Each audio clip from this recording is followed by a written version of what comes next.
Hey guys! Tonight we journey into a side of medieval history that's far less romantic than knights rescuing princesses or kings making stirring speeches before battle. Instead, we're looking at a world where empathy was optional, justice was inconsistent, and if someone disappeared on a lonely forest road, well, people generally assumed the wolves had been unusually productive that week. So before you get comfortable, take a moment like the video and subscribe, but only if you genuinely enjoy what I do here. And let me know in the comments where you're tuning in from and what time it is for you. It's always fascinating to see who's joining us from around the world. Imagine waking before sunrise in the Middle Ages. Your house is quiet, except for the crackling fire that never quite manages to heat the room. Outside, a rooster proudly announces another day of work, despite contributing absolutely nothing to the local economy besides noise. You pull on rough wool clothes that itch with the determination of 1,000 tiny insects, eat a piece of bread that could double as emergency building material, and prepare for another day in the fields. At first glance, it seems peaceful. Mist drifts over the countryside. Birds chirp in the trees. Somewhere in the distance, church bells echo across the valley. It's the sort of scene that appears on calendars and documentaries narrated by soothing British voices. Then you remember one small detail. If you disappear before sunset, there is a surprisingly good chance nobody will ever find out what happened to you. That isn't meant to be dramatic. It's simply how much of medieval Europe worked. The roads between villages were little more than muddy tracks, winding through enormous forests, marshes and hills. Travellers routinely spent hours completely alone. There were no police patrols, no emergency numbers, no GPS location sharing, and certainly no helpful message saying, "Your cart appears to have stopped moving. Are you still alive?" If you failed to arrive at your destination, your family probably wouldn't panic immediately. Perhaps your horse lost a shoe. Perhaps heavy rain delayed you. Perhaps you found an inn. Perhaps you were eaten by wolves. Medieval people had a remarkably long list of perfectly reasonable explanations before arriving at murder. After several days, neighbours might organise a search.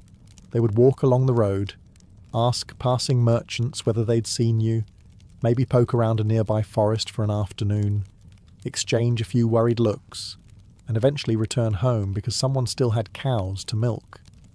Life, unfortunately, refused to pause for mysteries, and that uncertainty created extraordinary opportunities for exactly the wrong sort of people. Today, criminals leave fingerprints, DNA, security footage, phone records, bank transactions, internet history, and enough digital evidence to keep forensic specialists happily employed for decades.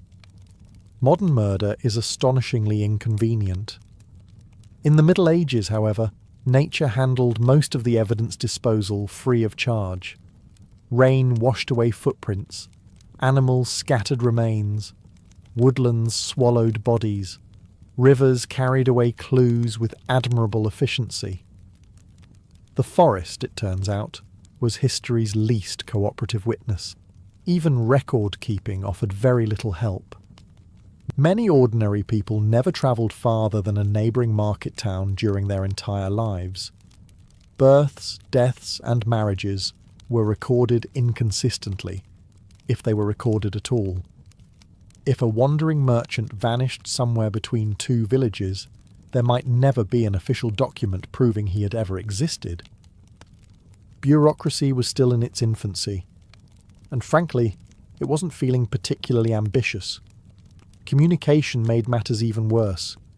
News travelled no faster than the horse carrying it. A murder committed 50 miles away might not be reported for days. One committed 200 miles away might never be connected to anything at all.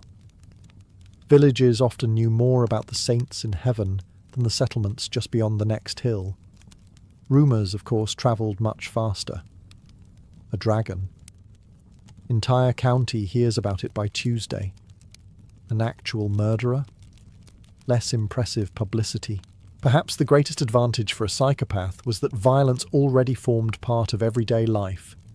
Disease, famine, accidents, childbirth, warfare, infected cuts, collapsing buildings, and winters that seemed personally offended by humanity killed people constantly. Death wasn't unusual, it was practically a neighbour.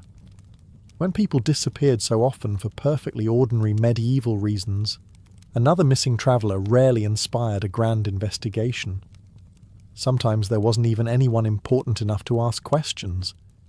Now, this doesn't mean medieval Europe was overflowing with psychopaths lurking behind every tree like particularly unpleasant squirrels. The overwhelming majority of people were decent, hard-working individuals trying to survive difficult lives. They raised families, helped neighbours during harvests, attended church, worried about taxes, and hoped their lord wouldn't invent another excuse to collect them. But for the rare person who felt no empathy, no guilt, and absolutely no remorse, this world was almost perfectly designed for them. Long before forensic science, organised policing, or reliable records existed, the landscape itself became their greatest accomplice. History hadn't intentionally built a paradise for psychopaths. It had simply built a world with very few witnesses, and even fewer people capable of proving what those witnesses had seen. As you continue your journey through the Middle Ages, something begins to feel unsettling. It isn't just the castles looming over the hills or the muddy roads disappearing into dark forests. It's how casually everyone talks about violence.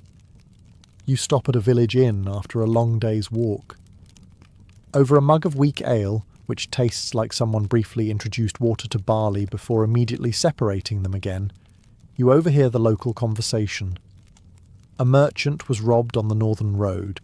2 neighbouring villages fought over grazing land. A noble hanged 3 poachers yesterday.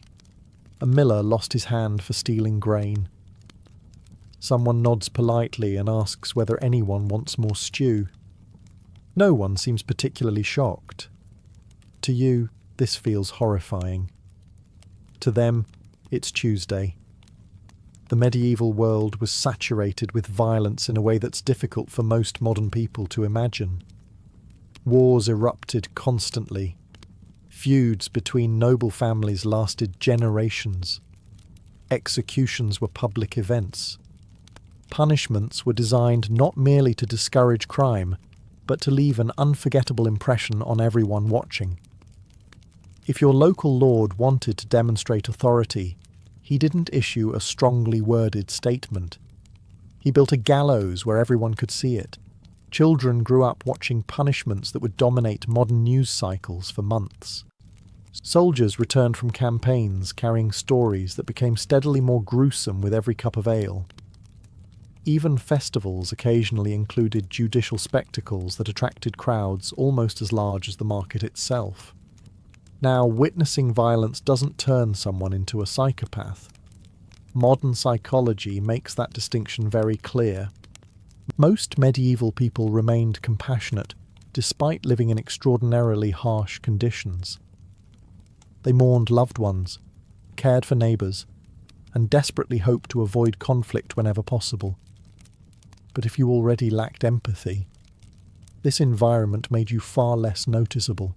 Imagine a man like Gilles de Rais before his crimes became known. A celebrated knight, wealthy nobleman, and companion of Joan of Arc herself. He was respected, admired, even praised for his courage in battle. In an age where brutality during war was often rewarded, distinguishing between a fearless commander and a deeply disturbed individual wasn't always easy. Or consider Ezzelino da Romano in northern Italy, whose reputation for ruthless cruelty became legendary even among his contemporaries. Chroniclers accused him of imprisoning, torturing, and executing enemies with remarkable enthusiasm. Medieval writers, who were hardly delicate souls themselves, described him with genuine horror. That's usually a sign someone has exceeded the acceptable daily allowance of brutality. Then there was King John of England. Even centuries later, historians still debate exactly how cruel he truly was. But one story persisted stubbornly through medieval chronicles, that he starved prisoners to death in their own cells. Whether every detail is accurate or not, the tale survived because people found it believable. His reputation had earned that distinction. Perhaps the strangest part is that cruelty could become ordinary through repetition. When executions happened regularly, another hanging attracted less attention.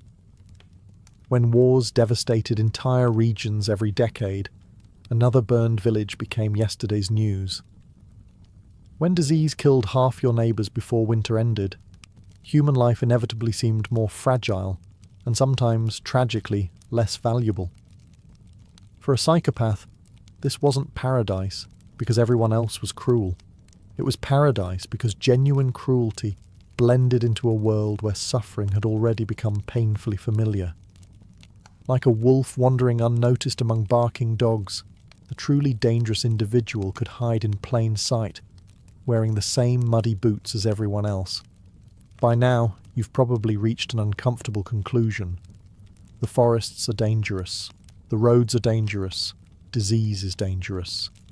But perhaps the most dangerous place in medieval Europe is standing in the way of the wrong noble. In theory, everyone answered to the law.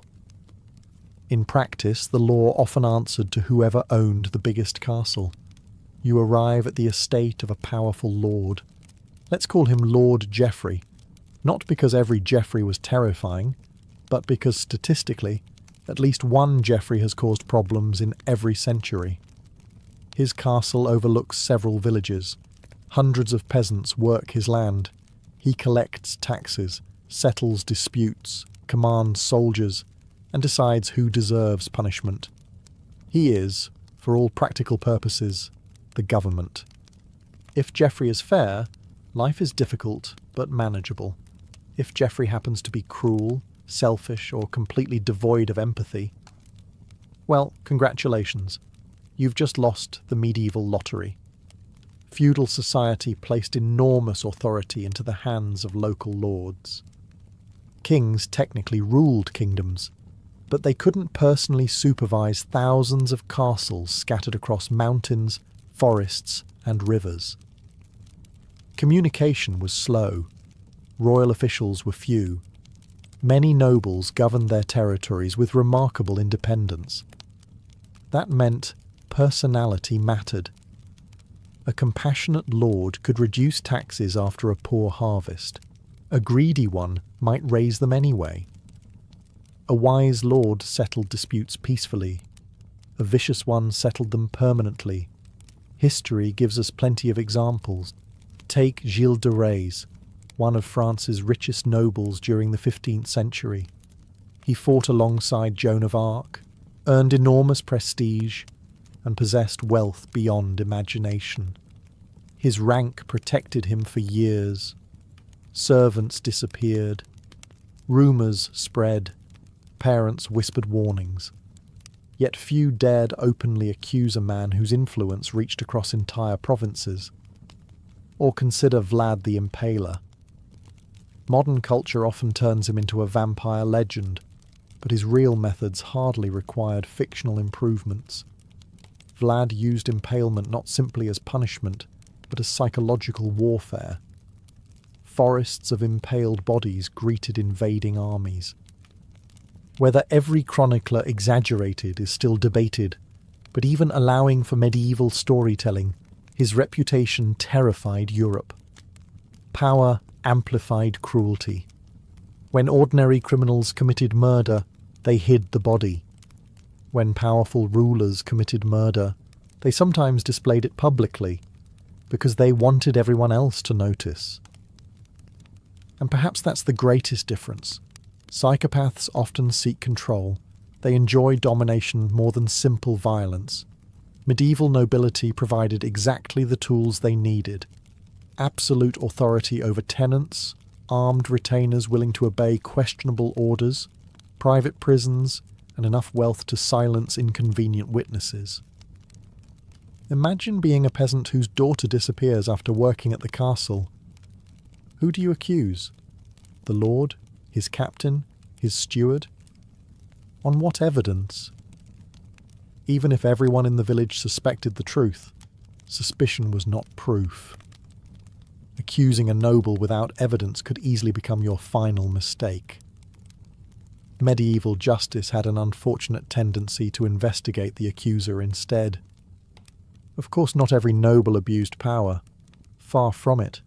Many genuinely protected their lands, defended their people, funded monasteries, and took their responsibilities seriously. Medieval chronicles praise countless rulers for their generosity and fairness. But when an individual without empathy inherited enormous power, the system offered remarkably few safeguards. Today, we worry about dangerous people gaining authority. In the Middle Ages, authority sometimes came first. Then everyone simply hoped the person inheriting it possessed something as inconvenient as a conscience. The castle on the hill looks magnificent from a distance. Stone walls, towering battlements, colourful banners fluttering in the wind. If you've watched enough movies, you're probably expecting noble banquets, heroic speeches, and perhaps a wise old king stroking an impressive beard. Then you actually walk through the front gate. The smell hits first. Despite what Hollywood might suggest, castles weren't exactly medieval spas. Hundreds of people, dozens of animals, open fires, overflowing latrines, and very questionable plumbing created an aroma best described as historically authentic. You immediately understand why everyone carried herbs or flowers to smell during dinner. They weren't being romantic. They were surviving. But unpleasant smells weren't the real danger. The real danger was that once those gates closed behind you, you had entered someone else's world. A medieval castle wasn't simply a home. It was a fortress, a courthouse, a prison, a military headquarters, and the centre of local government, all rolled into one. If you lived on the surrounding lands, the lord inside those walls controlled nearly every aspect of your life. And if that lord happened to be compassionate, everyone benefited. If he happened to be a psychopath, the castle became his laboratory. Take Peter Neers, a notorious German criminal of the late 16th century. Although not a noble himself, he survived for years, partly because local authorities rarely cooperated with one another. Every territory had different rulers, different courts, and different priorities. Cross one border, and suddenly yesterday's wanted man became today's complete stranger. Now imagine someone with that same lack of empathy, but also born into wealth and authority. You wouldn't need to flee. People came to you. Castles often contained private prisons beneath their towers. Some prisoners were legitimate criminals awaiting trial or ransom. Others simply had the misfortune of angering the wrong lord. Once inside those thick stone walls, very few outsiders knew exactly what happened below ground. There were no surprise inspections, no independent investigators, certainly no anonymous complaints department. If your cell happened to have poor customer service, there wasn't another castle you could leave a negative review on. One infamous example was Countess Elizabeth Bathory. Although she lived slightly after the traditional Middle Ages, her story perfectly illustrates what enormous wealth and isolation could allow. According to later investigations, numerous servant girls disappeared while working in her castles. Some accounts claim she tortured and murdered dozens, perhaps even hundreds. Modern historians debate the numbers and some details, but one fact remains undeniable. Her social status delayed serious action for years. Power created silence. Servants depended upon their lord for food and wages. Soldiers depended upon him for employment. Priests often relied on noble donations. Neighbours feared retaliation. Even when rumours spread, proving anything inside a private castle was extraordinarily difficult, and rumours certainly flourished. People whispered about hidden chambers, secret tunnels, prisoners who never emerged, and banquets where certain guests mysteriously failed to return home. Most of these tales were exaggerated. Medieval people loved dramatic storytelling almost as much as modern people enjoy internet conspiracy theories.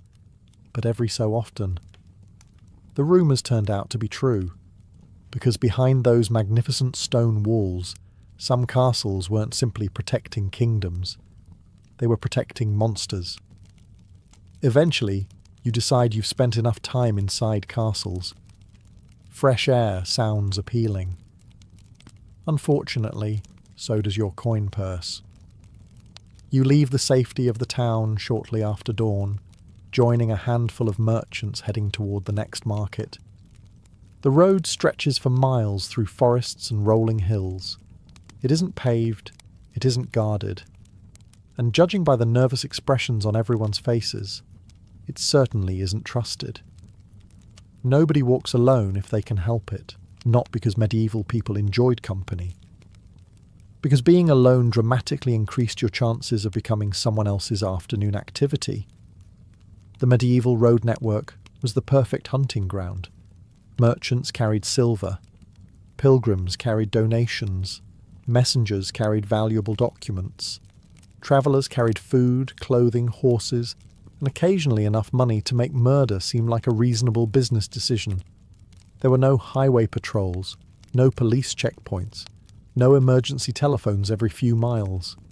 If someone stepped out of the trees holding a sword, your customer support options were disappointingly limited. Banditry wasn't simply random crime. In many regions, it became an industry. Some gangs watched important trade routes for weeks, learning exactly when merchants travelled and how many guards accompanied them. Others received information from dishonest innkeepers or corrupt officials. By the time victims realised they were being followed, escape was often impossible. One particularly famous example was the robber knight. Yes, that was an actual profession. Across the Holy Roman Empire, certain impoverished nobles discovered they could make far more money robbing merchants than collecting lawful taxes. Men like Hans Thomas von Habsburg became notorious during the early 16th century, attacking caravans, kidnapping wealthy travellers, and demanding enormous ransoms. He wasn't hiding in caves like a fairy tale outlaw. He owned castles, which made filing complaints somewhat awkward. Imagine arriving breathless at the nearest town. "I've just been robbed!" Terrible news. Who did it? Sir Hans. The knight who owns the castle over there. Yes. Oh, that conversation rarely ended with immediate justice.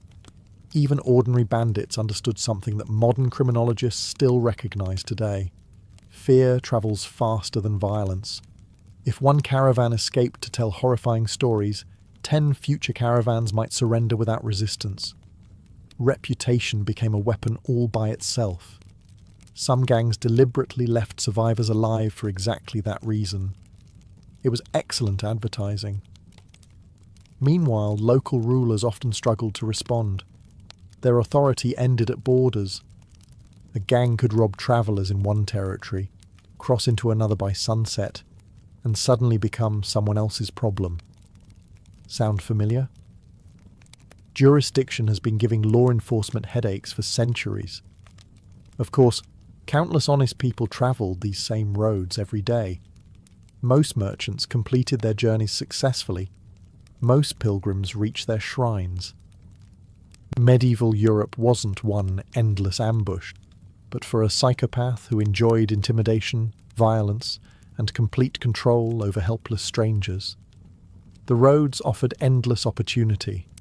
Out there beneath the trees, surrounded by silence, there were no witnesses. Only victims waiting to round the next bend. After surviving the roads, you eventually stumble across an army preparing to march. You expect discipline, honour, perhaps a stirring speech about protecting the kingdom. Instead, you find 3 soldiers arguing over whose turn it is to steal the cooking pot. Welcome to medieval warfare. Kings love talking about glory. The men actually doing the fighting were often more interested in surviving long enough to collect their pay. Or someone else's pay. During the Middle Ages, armies weren't always made up of loyal subjects eager to defend their homeland. Many were filled with mercenaries, professional soldiers who fought for whoever offered the highest wage. Today they might wear one kingdom's colours. Next year, if another lord paid better, they'd happily switch sides. Medieval LinkedIn was remarkably straightforward. For most mercenaries, this wasn't immoral. It was employment.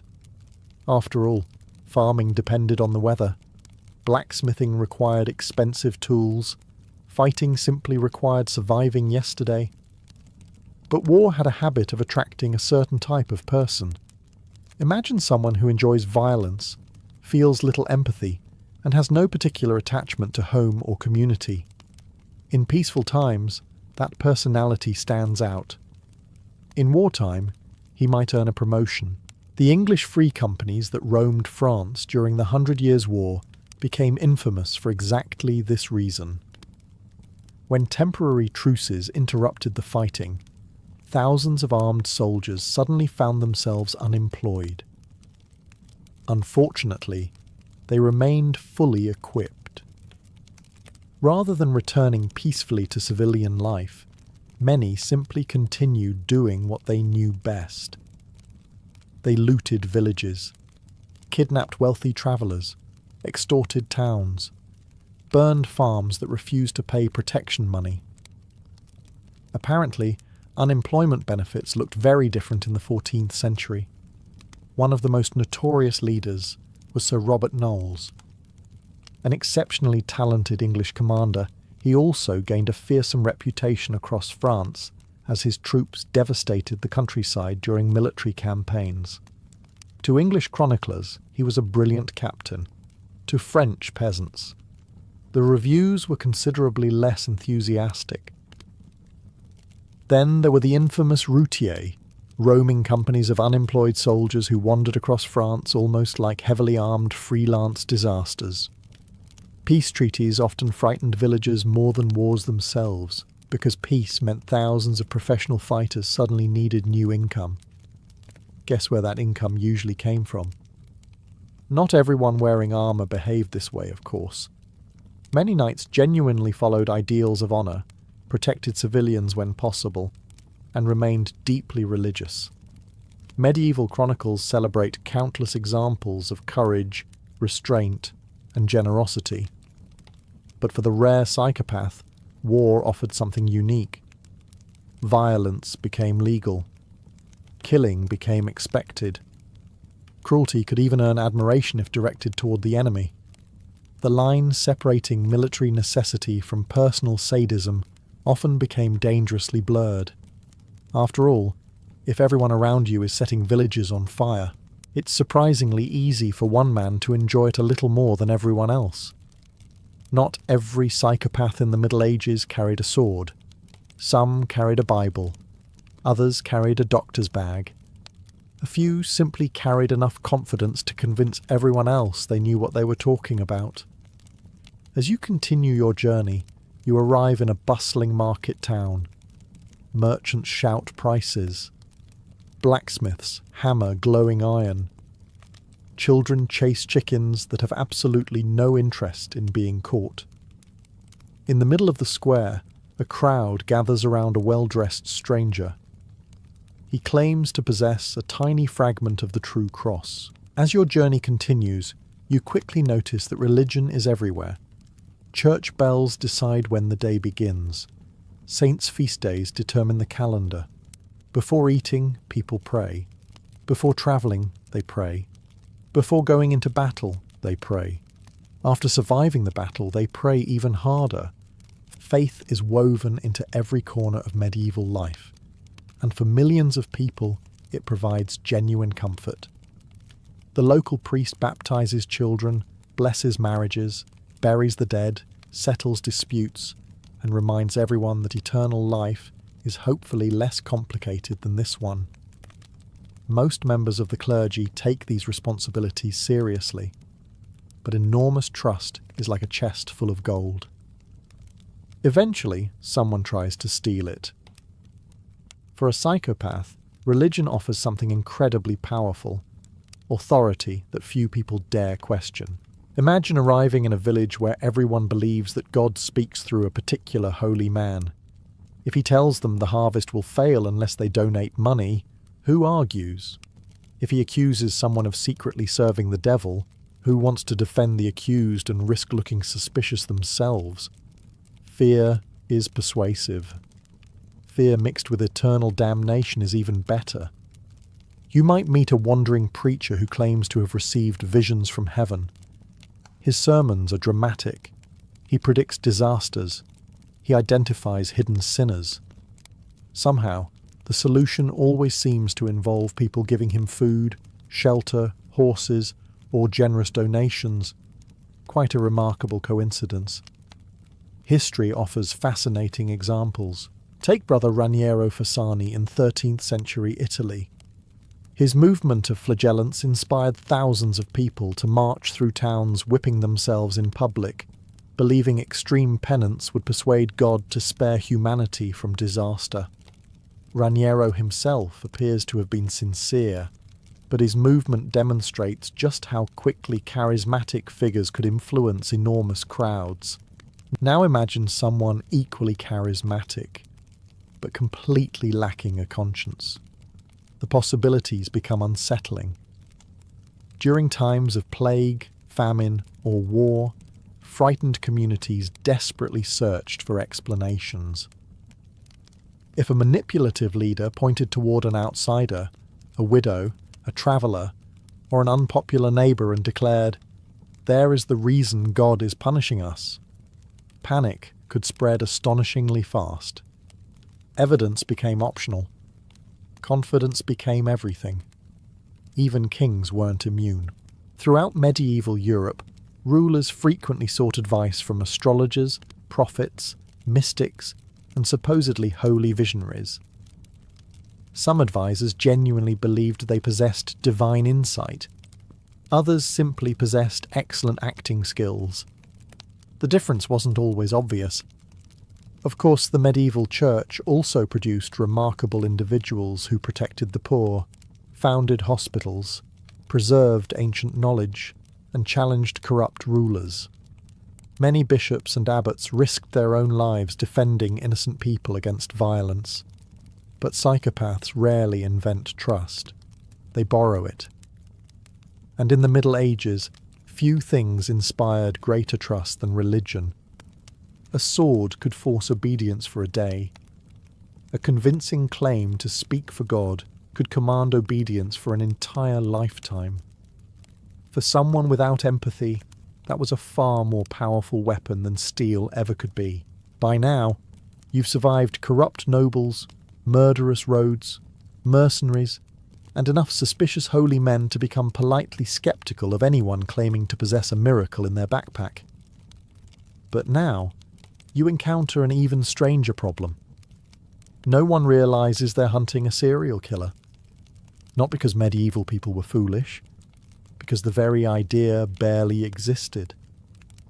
Imagine you're a sheriff in a small English town. A traveller disappears on the northern road. Tragic, certainly, but travellers disappear all the time. A month later, another merchant vanishes 50 miles away. Then a young servant fails to arrive at a neighbouring village. Then a pilgrim is found dead beside a river. To you, these seem like unrelated misfortunes. To a modern detective, alarm bells would be ringing loud enough to wake the entire kingdom. Today, investigators compare fingerprints, DNA, phone records, surveillance footage, financial transactions, and databases containing millions of names. Police departments communicate across regions and countries almost instantly.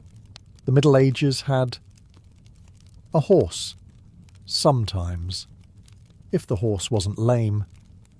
Communication between towns was painfully slow.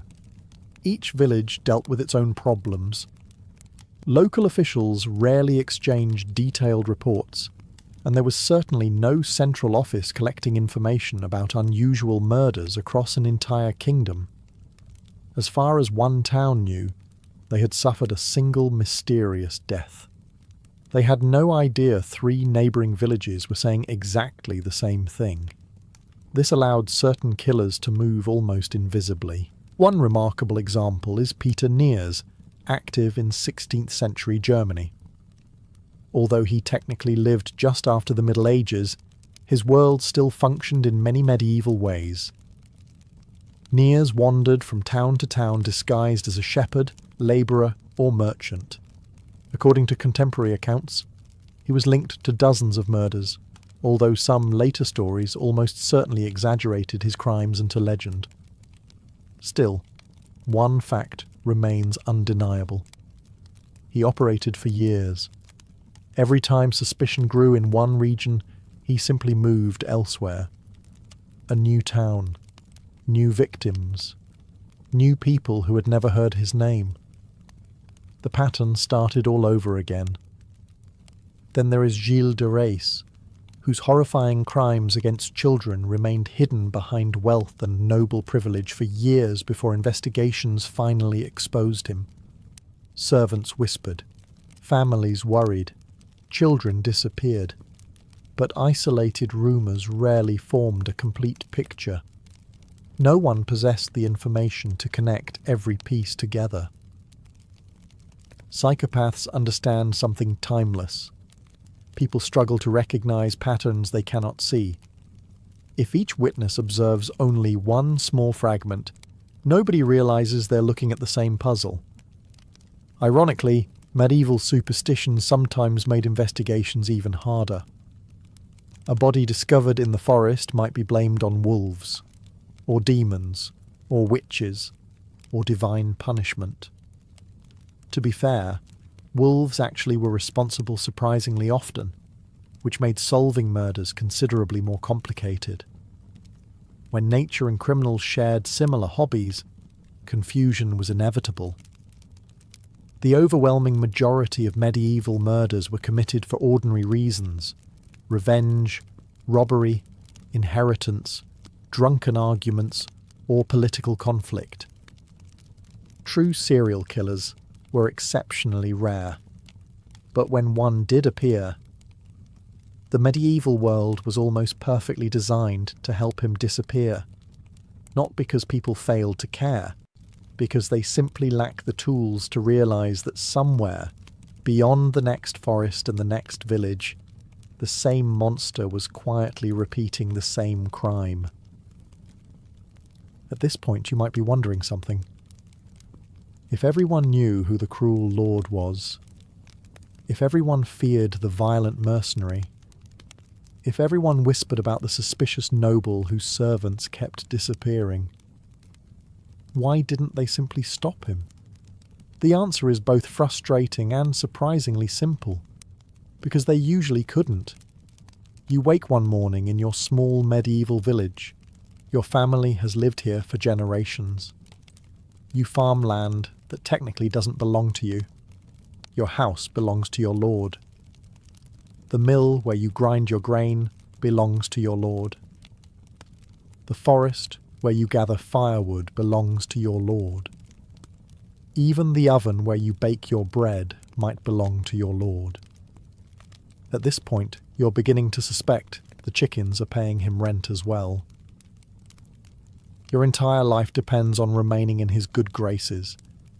If he doubles your taxes, you pay. If he orders you to repair castle walls, you obey. If he summons you for military service, you grab a spear and hope someone else gets hit first. Openly accusing that same lord of murder requires a level of courage bordering on professional suicide. The legal system offered very little protection for ordinary people. Justice wasn't blind. Quite often it was simply looking in the direction of whoever had the most soldiers. Suppose your brother disappears after delivering grain to the castle. Everyone in the village quietly suspects something terrible happened. Nobody says it aloud. Why? Because accusations require evidence. Evidence requires witnesses. And witnesses generally enjoy remaining alive. Even if a complaint somehow reached the king, the journey itself might take weeks. The messenger needed money, transportation, and permission to travel. By the time royal officials finally arrived, assuming they arrived at all, the evidence had vanished, memories had faded, and every important witness had suddenly remembered another appointment. Usually somewhere very far away. Fear has an interesting effect on communities. It doesn't always make people panic. More often it teaches them silence.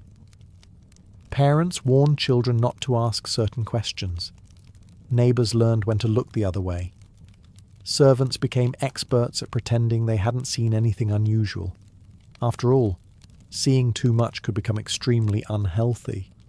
History is full of examples. The crimes of Gilles de Rais didn't remain hidden because everyone believed he was innocent. Rumours circulated for years. Families whispered. Servants suspected. People talked quietly behind closed doors, but whispers are not enough to arrest one of the richest men in France. Power creates hesitation, and hesitation buys dangerous people time. This wasn't cowardice. It was survival. Most medieval families worried far more about feeding their children through the winter than becoming heroes in someone else's criminal investigation. Standing up to a psychopath sounds admirable. Standing up to a psychopath who also owns the castle, commands 50 armed men, controls your livelihood, and has the judge eating dinner at his table every Thursday. That's considerably more complicated. For most ordinary people, courage wasn't the problem. Opportunity was. And that may have been the greatest advantage psychopaths enjoyed throughout the Middle Ages. They didn't simply rely on fear. They relied on a society where almost everyone had something far more valuable than justice to lose. If you've made it this far through the Middle Ages without being robbed, imprisoned, accused of witchcraft, or forced to kiss a suspiciously large fragment of the true cross, congratulations. You're already doing better than many fictional peasants. But history has a habit of changing, even if it does so at the speed of an elderly mule climbing a hill. By the late Middle Ages, rulers across Europe had begun noticing an inconvenient problem. Too many local lords were behaving like miniature kings. Bandits were disrupting trade. Mercenary companies were devastating entire regions. Corruption was becoming expensive, and kings dislike many things, but they especially dislike losing tax revenue. As kingdoms slowly became more centralized, monarchs began extending their authority into places that had previously governed themselves. Royal judges travelled farther. Written laws became more consistent. Officials started keeping better records of land ownership, legal disputes, and criminal cases. It wasn't modern policing, but it was a beginning. Imagine you're a murderer operating in the year 1200. You kill someone in one county. The local lord investigates, assuming he feels particularly energetic that week. Now imagine trying the same thing 200 years later. Suddenly, royal courts are asking questions. Sheriffs communicate more regularly. Documents survive longer. Witnesses are questioned more carefully. Life is becoming inconvenient. One of the greatest weapons against psychopaths wasn't sharper swords. It was paperwork, an astonishingly boring invention, but an incredibly effective one. The English crown, for example, gradually expanded institutions like the King's Bench and itinerant justices who travelled across the kingdom hearing criminal cases. Instead of every lord interpreting justice however he pleased, More disputes slowly came under royal supervision. That didn't eliminate corruption. It simply meant corruption occasionally had to fill out forms. Cities were changing too. Growing medieval towns established night watches, organised guilds, and stricter local regulations. Gates closed after dark. Strangers attracted more attention. Merchants demanded safer streets because commerce functions much better when customers aren't regularly murdered on the way to market. An unexpectedly reasonable business strategy. Even universities contributed in surprising ways. As educated lawyers became more common, legal arguments relied increasingly on written evidence rather than simply asking whichever noble looked the angriest. Progress was slow. Painfully slow. Sometimes generations passed before reforms reached distant villages. Some regions remained violent for centuries, others improved much faster. History rarely moves in straight lines. Psychopaths, of course, didn't disappear. They adapted. Instead of relying purely on brute force, many learned to manipulate courts, politics, finances, and religion more skillfully than before.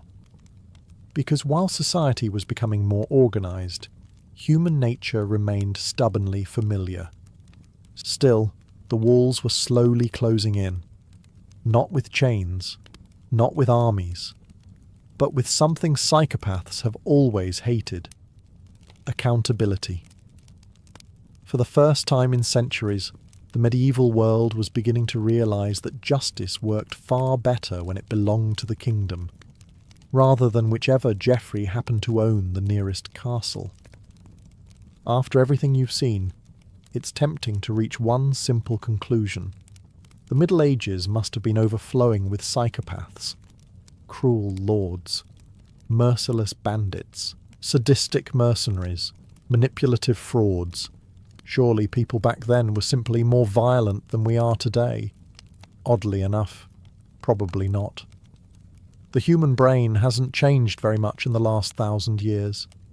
Modern psychologists generally estimate that a small percentage of the population displays significant psychopathic traits today, and there is little reason to believe medieval Europe was somehow producing dramatically more of them. The difference wasn't the number, it was the opportunity. Imagine taking the exact same individual, a person who feels no guilt, no empathy, and views other human beings merely as useful tools. Place him in a modern city. His movements are recorded by cameras. His purchases leave digital trails. His phone constantly announces where he has been. His DNA can betray him decades after a crime.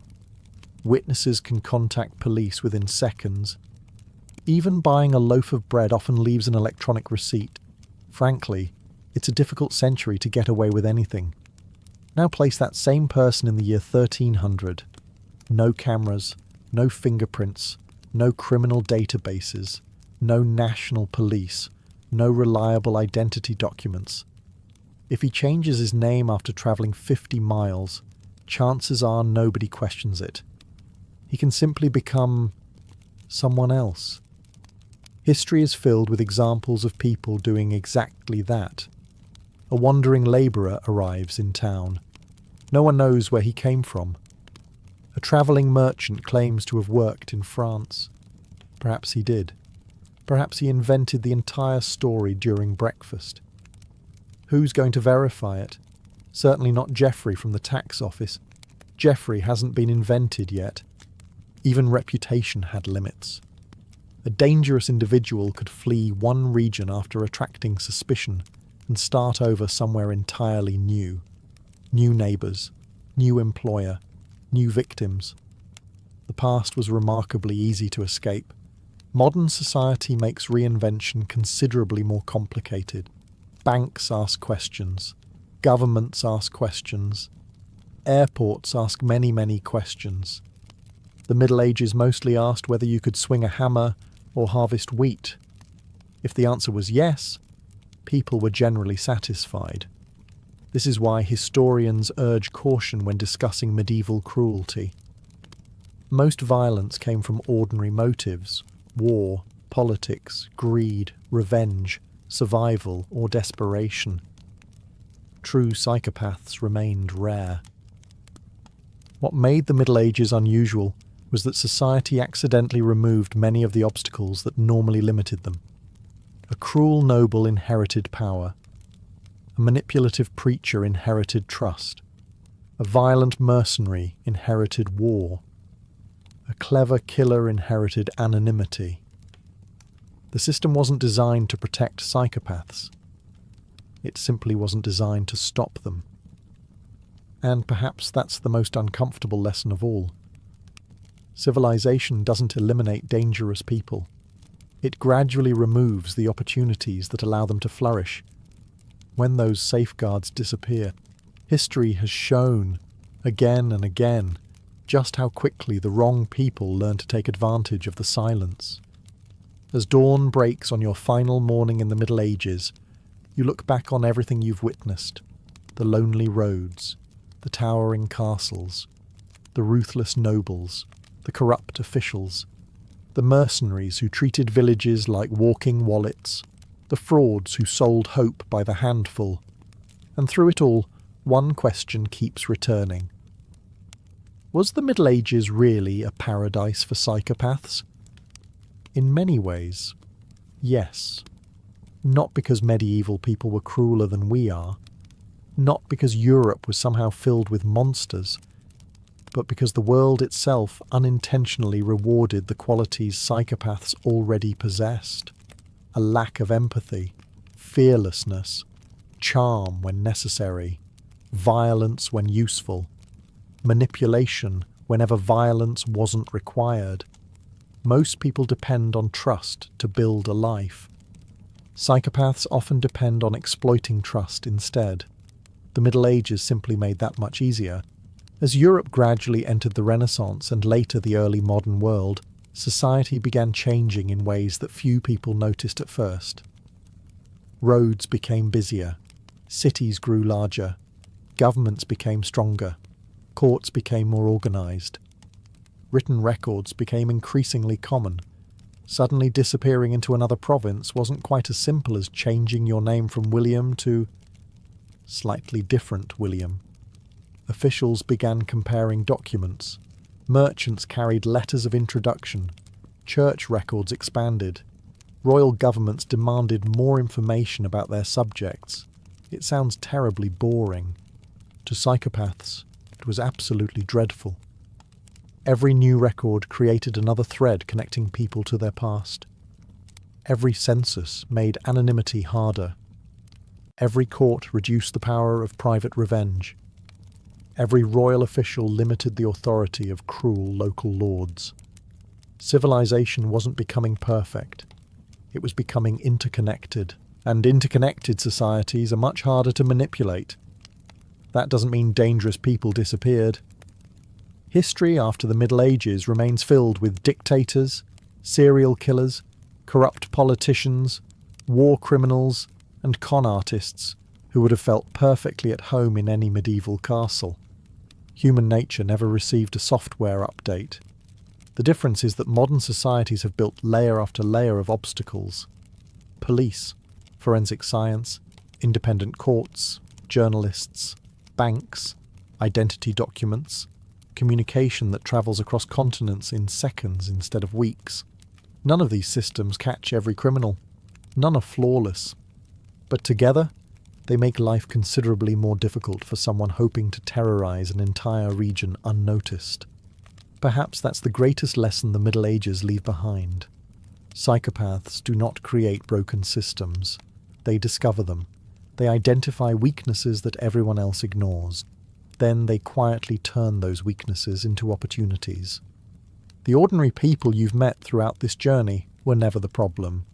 They farmed, traded, raised children, cared for neighbours, prayed, laughed, and somehow found reasons to celebrate despite living through incredibly difficult times. The monsters were always the exception. History simply reminds us that when institutions are weak, accountability disappears and fear becomes ordinary. exceptions suddenly become far more dangerous. And thankfully, unlike your medieval journey, tonight you can simply turn off the video, lock your front door, and enjoy the comforting knowledge that if Geoffrey from the castle starts acting suspiciously, someone will probably check his search history first. As your journey through the Middle Ages draws toward its end, one final thought settles in. The names you've heard throughout this video, Gilles de Rais, Ezelino da Romano, Elizabeth Bathory, Peter Nears, survived because history remembered them. But what about the ones it didn't? For every infamous noble whose crimes filled medieval chronicles, there were probably dozens of ordinary predators whose names disappeared forever. Imagine a small village somewhere in Burgundy, or Saxony, or the Scottish Highlands. The year hardly matters. A young woman leaves before dawn to gather firewood. She never comes home. Her family searches the nearby woods. Neighbours volunteer to help. The local priest offers prayers. After several days, people reluctantly accept that she is gone. Perhaps wolves, perhaps bandits. Perhaps she slipped into the river. Life has to continue. The harvest won't wait for grief. Now imagine that none of those explanations are true. Imagine instead that someone in the village knows exactly what happened. A respected craftsman, a prosperous farmer, a travelling merchant staying at the inn, someone who smiles politely every Sunday during Mass, someone who helps repair the church roof, someone everyone trusts. History never learns his name. Neither do we. That is perhaps the most unsettling reality of medieval crime. History overwhelmingly records extraordinary people, kings, queens, bishops, generals, the wealthy, the notorious. Ordinary victims rarely left written records. Ordinary criminals left even fewer. If a local killer murdered 3 travellers over 20 years and died peacefully in his own bed, there is an excellent chance he vanished from history entirely. No trial, no confession, no chronicle, no documentary narrated 8 centuries later. Just silence. Even medieval chroniclers had priorities. If a king invaded another kingdom, they wrote pages about it. If a peasant named Thomas mysteriously disappeared somewhere outside York, Thomas was unlikely to receive his own chapter. Harsh, certainly, but parchment was expensive. Modern historians constantly face this problem. The surviving documents were usually written by educated clergy, royal officials, or wealthy nobles. Their interests shaped the historical record. Wars, treaties, coronations, and miracles seemed worthy of preserving. Missing shepherd, number 37.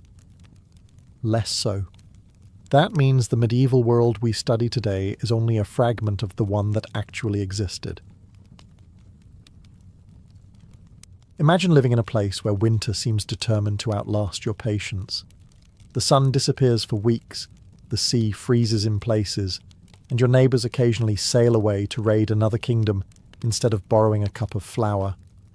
Welcome to Viking Age Scandinavia, where festivals were not simply pleasant interruptions to ordinary life.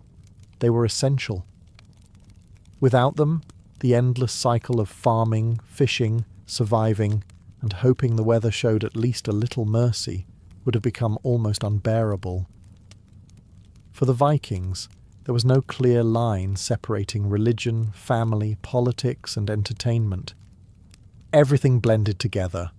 A feast honoured the gods, strengthened friendships, settled disputes, displayed wealth, arranged marriages, and reminded everyone that life could still be enjoyable, despite the constant possibility of famine or a spectacularly inconvenient snowstorm. The Norse divided the year according to nature, rather than a neatly printed calendar. Every season brought its own responsibilities, and every major transition deserved recognition. Spring meant preparing the fields, and hoping fertility would bless both crops and livestock. Summer offered long days for trade, exploration, and warfare. Autumn became the season of harvest and preparation. Then came winter, when darkness settled over Scandinavia like an uninvited guest who refused to leave. These seasonal changes shaped nearly every festival the Vikings celebrated. Their ceremonies followed the rhythm of the land because their survival depended upon it. If the harvest failed, people starved. If livestock died, entire communities suffered. Good weather was not simply appreciated. It was a matter of life and death. Naturally, asking the gods for assistance became something of an annual tradition. The gods themselves played an active role in these celebrations. Odin promised wisdom and victory. Thor protected farms from giants and storms. Freya oversaw fertility and abundant harvests. Freya watched over love, prosperity, and the mysteries surrounding life and death. Every festival became an opportunity to strengthen the relationship between humans and these powerful beings through sacrifices, prayers, music, and perhaps most famously, enormous quantities of ale. Feasting also carried social importance. Viking chieftains demonstrated their generosity by providing food and drink for everyone under their protection. A leader who hosted magnificent celebrations gained prestige, loyalty, and political influence. A stingy chieftain, on the other hand, quickly earned a reputation almost as dangerous as cowardice. Nothing undermines leadership quite like serving watered-down ale to guests who travelled for days. These gatherings united entire communities. Families reunited after months apart. Traders exchanged news from distant lands. Poets recited heroic tales that grew slightly more impressive with every retelling. Laws were discussed, marriages arranged, disagreements settled, and occasionally new arguments started before dessert had even arrived. So while modern holidays often revolve around vacations or discounted shopping, Viking festivals revolved around something much simpler and far more important: surviving another year together. Every celebration marked another victory over nature itself, a reminder that despite the cold, the uncertainty, and the occasional dragon carved into someone's longship, life was still worth raising another drinking horn to. Now that you have survived the endless chores of a Viking year, winter finally arrives. The fields are frozen, the livestock have been brought into shelter, the fishing becomes unpredictable, and daylight has become little more than a rumour. Fortunately, this is exactly when the Vikings celebrated their greatest festival, Jol, better known today as Yule. Unlike modern Christmas, where arguments about wrapping paper somehow become family traditions, Yule carried enormous religious importance. It marked the middle of winter, when the nights were longest and the return of the sun still felt uncertain. For people who depended entirely on nature, those long weeks of darkness could be unsettling. Every sunrise that followed became a small victory. The celebration usually lasted several days, although wealthy chieftains sometimes stretched it much longer. Hospitality became almost sacred.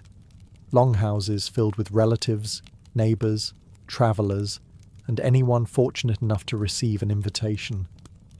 Fires burned continuously inside the hall, casting flickering light across carved wooden pillars while snow piled silently outside. Food appeared in astonishing quantities. This was no ordinary meal. Families slaughtered animals they had carefully raised throughout the year, especially pigs, whose meat symbolized abundance and prosperity. Large joints of roasted pork covered the tables alongside smoked fish, venison, bread, butter, cheese, dried berries, nuts, and whatever precious supplies had survived the autumn. After months of careful rationing, people finally allowed themselves to eat generously. Of course, no Viking feast was complete without ale. Brewing enough beer for Yule was practically a legal obligation in parts of medieval Scandinavia. Every household was expected to contribute. Drinking together was not simply entertainment. It reinforced friendships, settled disputes, and honoured both the living and the dead. Toasts were offered to Odin for wisdom and victory, to Njord for prosperity at sea, and to Freyr for fertile fields in the coming year. One particularly famous tradition involved the ceremonial boar. Freyr's sacred animal represented fertility and good fortune. During some celebrations, participants placed their hands upon a living boar and swore important oaths for the coming year. Considering Vikings took promises extremely seriously, choosing your words carefully was probably wiser than making ambitious New Year's resolutions after several drinking horns. Yule also belonged to Odin in another remarkable way. According to Norse belief, the Allfather rode across the winter sky during this season, leading the terrifying wild hunt. Accompanied by ghostly warriors, spirits, and supernatural creatures, Odin swept through the dark forests searching for souls. Many people stayed indoors, believing it unwise to cross paths with the procession. Meeting Odin unexpectedly was rarely considered good for one's long-term health. Evergreen branches decorated homes because they remained alive when everything else appeared dead.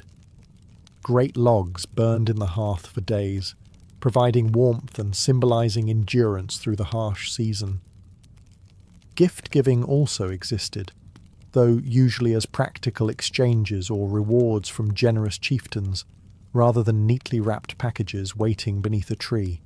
When Christianity gradually spread across Scandinavia, many of these customs proved too beloved to disappear. Instead, they quietly transformed. Yule became Christmas. Evergreen decorations remained.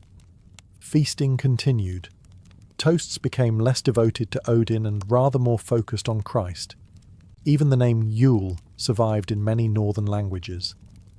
So while today's holiday season may feature electric lights and shopping lists instead of sacrificial feasts and ghostly hunts, its roots stretch deep into Viking winter, where surviving the darkest nights together was reason enough for the greatest celebration of the entire year.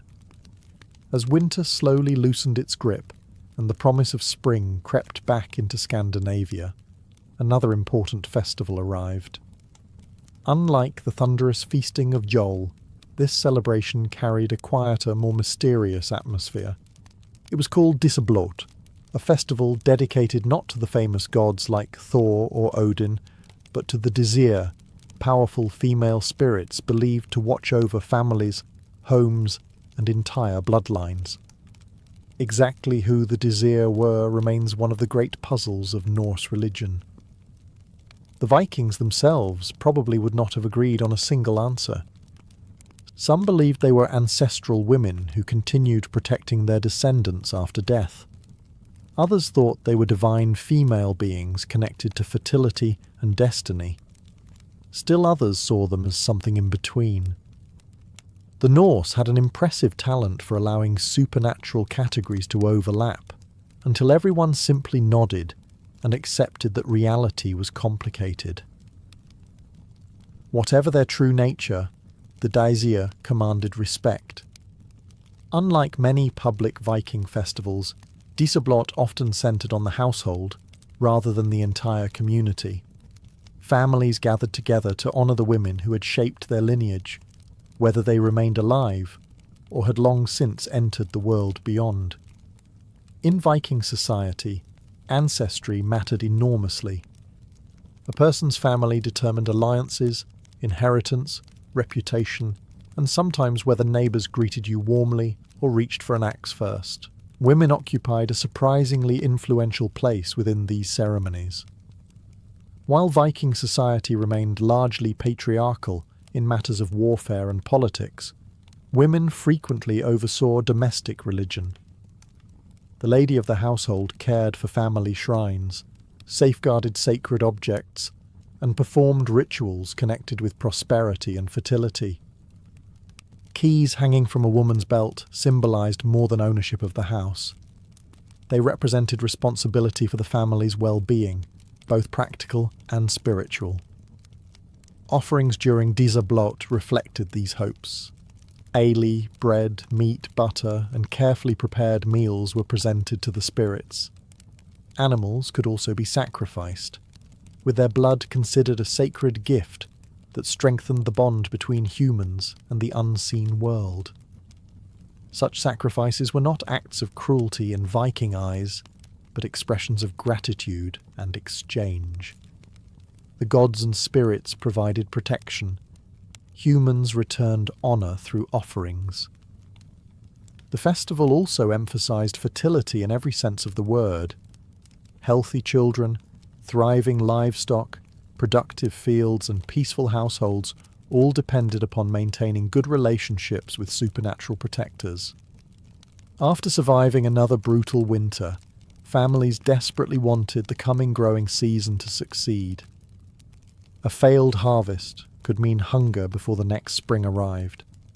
One fascinating connection links Disablot with fate itself. Many scholars believe the Disir shared characteristics with the Norns, the legendary women who wove the destinies of gods and mortals beneath the roots of Yggdrasil.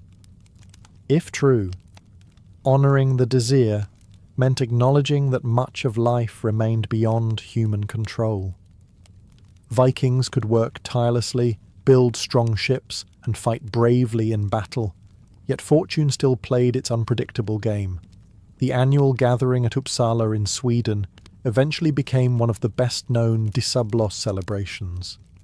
People travelled from across the region not only for religious ceremonies, but also for markets, legal assemblies, and trade. Once again, religion and everyday life merged so completely that separating one from the other became nearly impossible. Disablot reminds us that Viking festivals were never solely about loud drinking halls and heroic warriors. Sometimes they were about family, memory, and quiet gratitude toward the women, both mortal and supernatural, who, in Viking belief, never truly stopped watching over those they loved. With winter finally retreating and patches of green beginning to reclaim the frozen landscape, the Vikings turned their attention toward a festival filled with optimism. It was called Sigrablot, literally meaning victory sacrifice. At first glance, that name sounds entirely devoted to warfare, and certainly many warriors hoped it would bring success in battle. But victory meant much more than defeating enemies. For farmers, victory meant healthy crops. For sailors, it meant surviving another voyage. For traders, it meant returning home with full cargo holds instead of becoming an interesting story someone else told. Spring was the season of beginnings. Long ships that had spent months resting on shore were repaired and dragged back into the water. Fields were ploughed, seeds planted, livestock released from their winter shelters, and communities prepared for the busiest months of the year. After enduring months of darkness, Scandinavia seemed to wake all at once. Sigrablot was held around this moment of renewal, asking the gods to bless everything that lay ahead. Naturally, Odin received plenty of attention. As the god of wisdom, poetry, and war, he was the obvious choice for ambitious chieftains planning summer raids across the North Sea.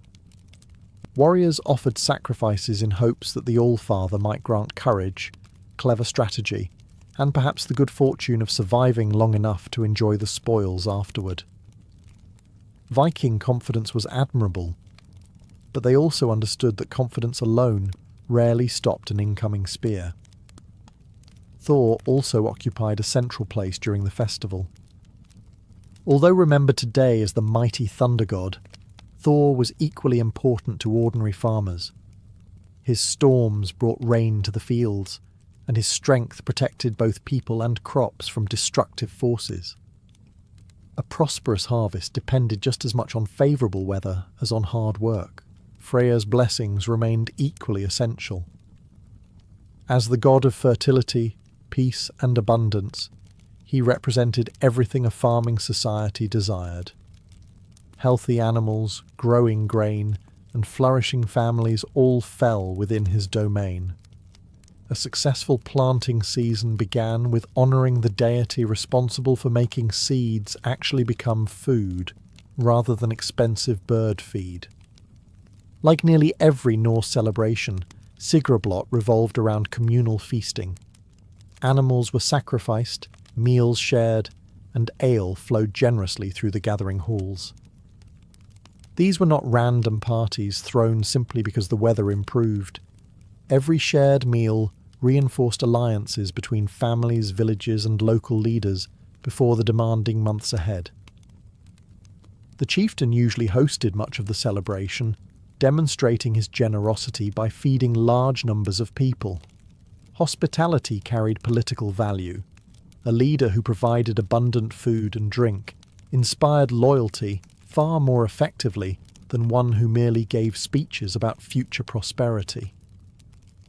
Vikings generally preferred roasted lamb to motivational lectures.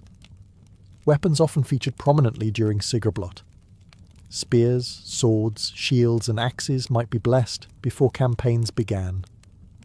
Some warriors dedicated their weapons to Odin, believing divine favour could make the difference between returning home with treasure or becoming part of someone else's heroic saga. There was also an unmistakable sense of hope surrounding the festival. Winter had tested everyone. Supplies had grown thin. Families had worried about disease, livestock, and simple survival.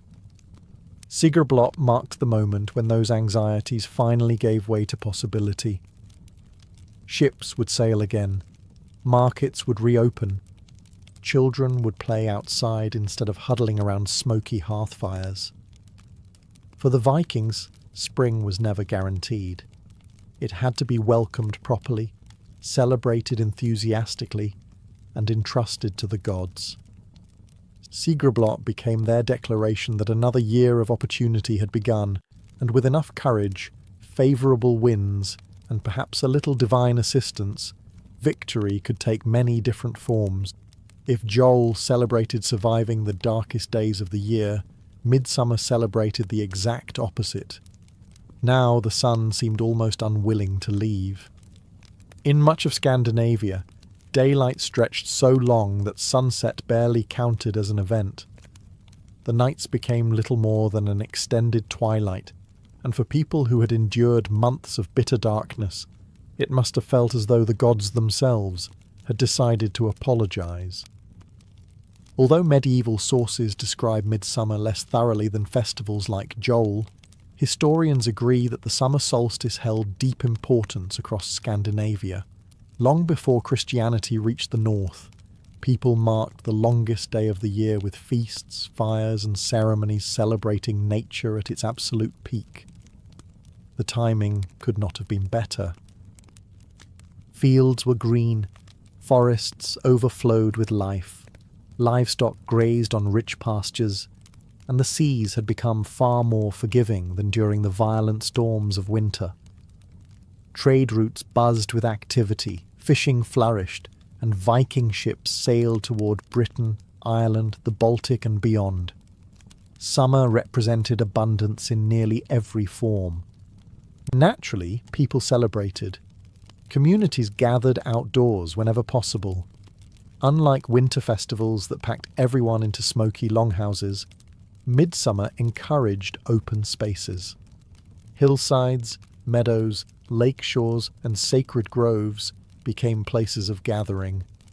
Music echoed through the countryside as storytellers entertained crowds, children played games, and merchants exchanged goods brought from distant settlements. Large bonfires almost certainly played an important role. Fire carried symbolic power throughout Northern Europe. It represented purification, protection, and the strength of the returning sun. Some communities believed flames could drive away harmful spirits, disease, or bad luck before the second half of the year began. Others simply appreciated having an excuse to build an enormous fire. Human beings have remained remarkably consistent on that point. food reflected the season's generosity. Fresh dairy products appeared alongside smoked meats, newly caught fish, bread, berries, herbs, and plenty of ale. Compared with the carefully rationed meals of winter, summer feasts felt almost luxurious. For once, eating generously did not threaten the family's survival several months later.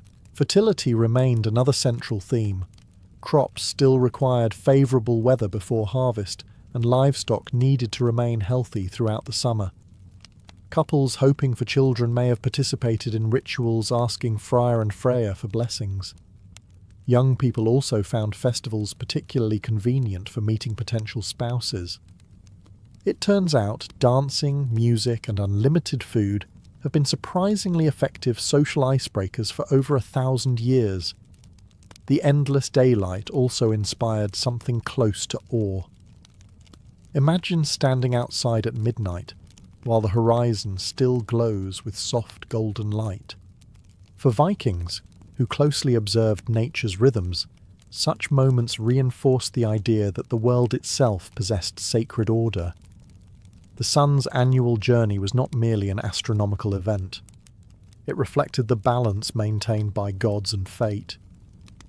When Christianity spread across Scandinavia, many midsummer traditions survived by attaching themselves to the feast of St. John the Baptist. Bonfires continued to burn. Communities still gathered outdoors. Songs, dancing, and shared meals remained stubbornly popular. Changing the name proved considerably easier than persuading people to abandon a festival they genuinely enjoyed. For the Vikings, midsummer was more than a pleasant holiday. It was a celebration of life at its fullest, a brief season when the earth seemed endlessly generous, the sun barely slept, and even the harsh northern world paused long enough to remind everyone why surviving winter had been worth the effort. Not every Viking festival filled great halls with hundreds of guests, or echoed across the countryside with drinking songs. Some celebrations were so private that outsiders were actively turned away. Among the most mysterious of them all was Alfablot, the sacrifice to the elves, a ceremony wrapped in enough secrecy that even medieval writers struggled to describe it. Unlike Jol or Sigrblot, Alfablot was not a community-wide event. It belonged to individual households. Families gathered quietly on their own farms, closed their doors, and carried out rituals hidden from curious eyes. Travellers who happened to arrive during the festival often found themselves politely, or not so politely, refused hospitality. For the Vikings, that was extraordinary. Hospitality ranked among the greatest social obligations in Norse society. Refusing shelter to a weary traveller was generally frowned upon, unless you had an exceptionally good reason. Alfablot apparently qualified. The rituals were considered too sacred, too personal, or perhaps too dangerous to share with strangers. The recipients of these offerings were the elves, or Alfar. Modern fantasy has given us graceful archers with pointed ears who spend their free time living in elegant forests. The Viking understanding was considerably stranger. No one knows exactly what the Alfar were. Some scholars believe they represented nature spirits connected with fertility and the land itself. Others argue they were the spirits of honoured ancestors who continued watching over their descendants after death. Still others think the elves occupied a unique place, somewhere between gods and humans, powerful enough to influence daily life but far closer to ordinary people than Odin or Thor ever were. The Vikings themselves probably saw no contradiction in these ideas. Norse religion rarely insisted upon neat categories. The supernatural world resembled an enormous extended family, where everyone seemed vaguely related. Nobody fully understood the relationships, and asking too many questions probably invited unnecessary trouble. Offerings during Alfablot likely included food, ale, and the blood of sacrificed animals. These gifts sought the goodwill of the unseen beings believed to inhabit the farm, nearby hills, forests, or ancient burial mounds. Maintaining peaceful relations with such spirits mattered greatly. A displeased elf might bring failed crops, sick livestock, or persistent misfortune. A satisfied one could ensure prosperity throughout the coming year.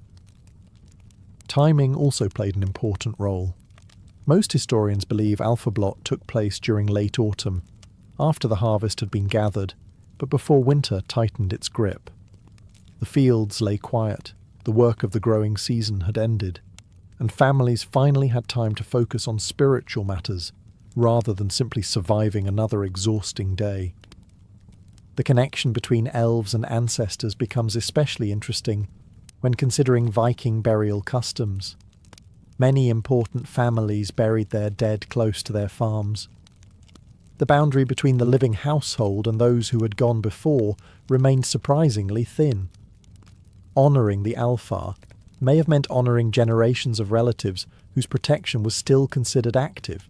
One of the few written references comes from the Icelandic poet Sigvat Thordarson in the early 11th century. While travelling through Sweden after Christianity had begun spreading, he repeatedly sought lodging during Alpha Blot. Farm after farm refused him entry, explaining that sacred rites were taking place inside. Even a respected visitor had to continue down the road. That small story tells us something remarkable. This was not a public spectacle meant to impress neighbours or strengthen political alliances. It was deeply personal. Families gathered together, shut out the outside world, and quietly thanked the unseen forces they believed had protected their home. In a society famous for fearless raiders and roaring feasts, Alpha Blot reveals another side of the Vikings, one that valued silence, tradition, and the comforting belief that invisible friends, or perhaps invisible ancestors, still lingered just beyond the firelight, watching over the family through another long northern winter. By the time autumn arrived, the Vikings knew one simple truth. Whatever had not been harvested by now probably never would be. The days grew shorter almost by the hour, the nights turned colder, and the forests exchanged their green crowns for shades of gold and crimson. This was the season of Haustblot, the autumn sacrifice, a festival that balanced celebration with caution. The harvest was in, but winter was already visible on the horizon, quietly sharpening its teeth. Haustblot was one of the year's most practical religious festivals. Unlike the optimism of spring or the endless daylight of midsummer, autumn demanded realism. Families took stock of their grain stores, counted their livestock, salted meat, smoked fish, collected firewood, repaired roofs, and hoped they had estimated correctly how much food would be needed until spring. Imagine waking before sunrise to the sound of a Roman bugle echoing across misty hills instead of the bustling streets of Rome. You open your door, and rather than marble temples or crowded forums, you see timber houses, muddy roads, grazing cattle, and a massive stone fort filled with soldiers from every corner of the empire. Welcome to Rome's northern frontier, where love, marriage, and family unfolded in one of the most fascinating melting pots of the ancient world. The northern frontier stretched across Britain, the Rhine, and the Danube, marking the uneasy boundary between Roman civilization and the peoples the empire politely referred to as barbarians. In reality, life here was far less divided than Roman politicians like to imagine. Beyond the forts lived Britons, Germans, Gauls, and countless tribal communities. Inside the forts served men from Spain, Syria, North Africa, Thrace, and Italy. Why? A single marketplace could contain half a dozen languages before breakfast. Unlike Rome itself, where traditions had centuries to settle into neat routines, frontier life constantly evolved. Cultures mixed every day. Roman soldiers bought food from local farmers. Tribal craftsmen repaired Roman equipment. Merchants carried wine north and amber south. Children grew up hearing Latin at the military gates and Celtic or Germanic dialects at home. It was less a sharp border and more a very long neighbourhood, with occasional disagreements involving spears. Marriage reflected this blending of worlds. Official Roman law often struggled to keep pace with everyday reality. Soldiers spent decades stationed hundreds of miles from Italy, surrounded by local communities. Merchants settled permanently in frontier towns. Craftsmen built businesses beside military camps. People met, fell in love, started families, and generally ignored the fact that bureaucrats back in Rome occasionally disapproved of their decisions. The settlements surrounding Roman forts became lively communities in their own right. Known today as vici, these civilian villages housed blacksmiths, potters, innkeepers, traders, laundresses, and countless families whose livelihoods depended on the nearby garrison. They were places where Roman customs blended naturally with local traditions. A wedding feast might include imported Mediterranean wine, served alongside local ale, while guests wore Roman brooches over cloaks woven in traditional tribal styles. Life on the frontier demanded practicality above all else. Winters could be brutal. Roads turned into rivers of mud, and news from Rome sometimes arrived months late, assuming it arrived at all. Under such conditions, choosing a spouse involved far more than romance. Marriage created partnerships that helped people survive. A reliable husband or wife meant another pair of hands during harvest, someone to manage the household during military campaigns, and a family network capable of enduring uncertain times. Yet, despite the hardships, the frontier offered opportunities unavailable elsewhere in the empire. Here, social boundaries often became surprisingly flexible. Roman citizens married local women. Tribal leaders formed alliances with Roman officials. Children inherited traditions from both parents, creating entirely new identities that belonged neither wholly to Rome nor entirely to the tribes beyond its borders. So while emperors in distant palaces debated the fate of the empire, ordinary people along its northern edge were quietly building something far more lasting.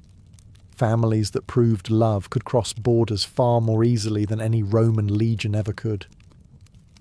Now that you've settled into life on the empire's northern edge, another question quickly emerges.